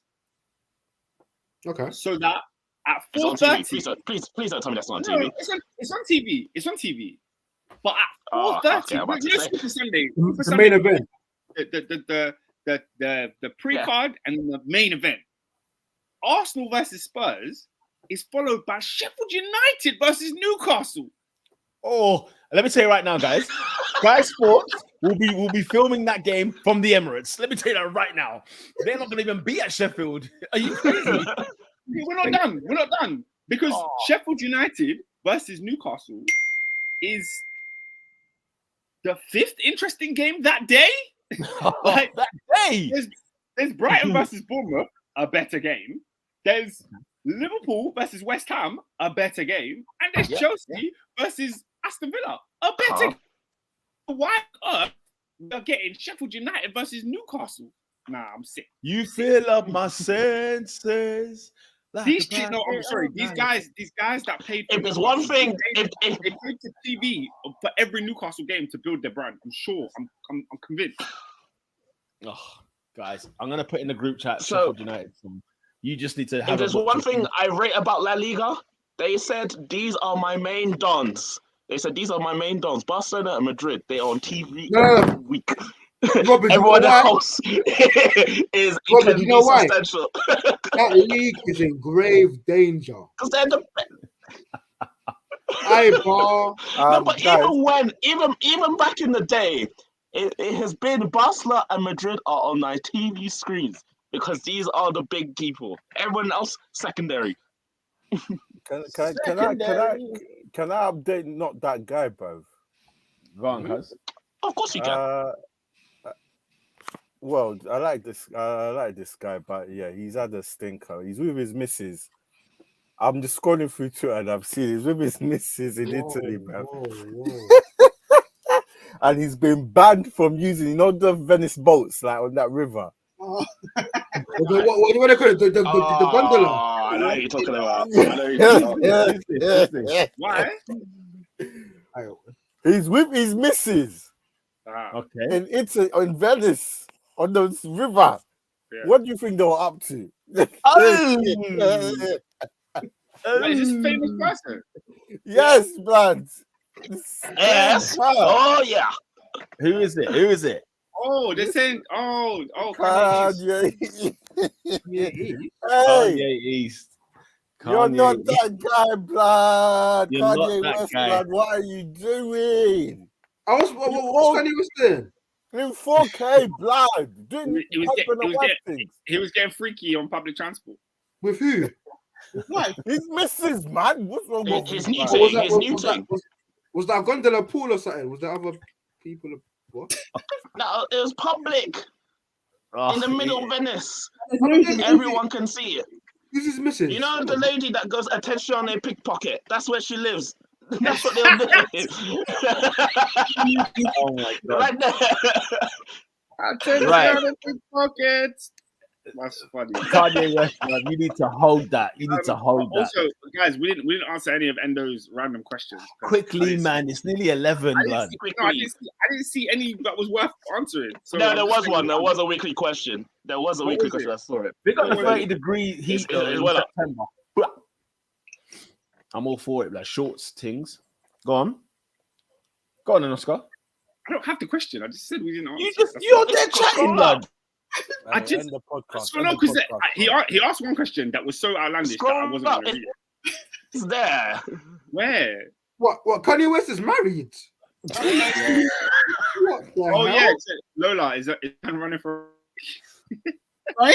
Oh, depends if they're not running for life. They're doing that kind of half thing when they're kind of carrying like when people are running and they're like doing like half shaking on the floor and they're scuffling their feet. Then yes, it's a lick. Because why are you running full out? You're a man. Okay, So I okay, should but what miss the if bus. yeah, what if you win the buses? What would you No, do? like I said, if you're going to run for the bus, commit. Why are you Now, doing what was committed that he's missed? then that's even worse because you ran. Because I think missing the bus is the ick. That's what I think. No, look, you've got two things. If you're hard running, it's an ick. If you're full running and you miss it, it's an ick. Have shame both times. Nah, do you know how No, but what if you get the bus and you're panting like a dog? Huh? Well, what if you get the bus and you're panting like a dog? You're You know all what? sweaty, you're tired. No, I rate it because you put an effort and you won. No, blood. Listen, man, them and gal them. We are No. But what else? Hey. What happens if the bus driver sees you? The bus driver sees you and he shuts the door early anyway. Okay. Then what are you doing? You haven't got presents. You haven't got presents. Then stay and wait for you to come on. Yo, Nah, it's about energy. Peter, the streets are done out here, Energy. bro. We're done, blood. We need listen. The next bus is in 4 minutes. Relax, man. Just stay. Don't sweat. Just stay in your. Yeah, you got to pretend. No. No, but Pete, what happens if it's a night bus? What happens if it's a night bus every 30 minutes? Okay, let It's me tell you long. right now. No. Listen, you have And- to and 29 It's and long. Wait there. If you are catching a night bus, there are many options in your life, things you have not prioritized. Why are you on a night bus? You shouldn't be on a night bus. Because there you go. Anyway, guys, All them ones there. Have guys, shame. let's wrap this shambles up, okay? Guys, I hope you guys happy with the bumper podcast you've got ahead of the international break. We'll be back next week. You know what I'm saying? At Top 4 Podcast. Let me find the banner. At Top 4 Podcast. All right, Nath, I'm sorry. I'm sorry that happened to you, bro. But it's one of them On ones. You got Twitter. the ick from Lola, though. I can't lie. Robin, we're done. We're done. We're done. Yo, Bogger, where you? End the guys are stream, Dave. End the stream day. I'm trying. I can't, bro. By the way, go watch Expressions' video when they lost to Fulham. Hilarious. Going out of a tournament in August is hilarious. Guys, on YouTube, Spotify, Apple Podcasts, SoundCloud, Twitter, X, whatever it's called, Instagram, TikTok. We are the Top 4 Podcast. We'll catch you back after the international break. We might come before, you never know. Pause. On that note, peace.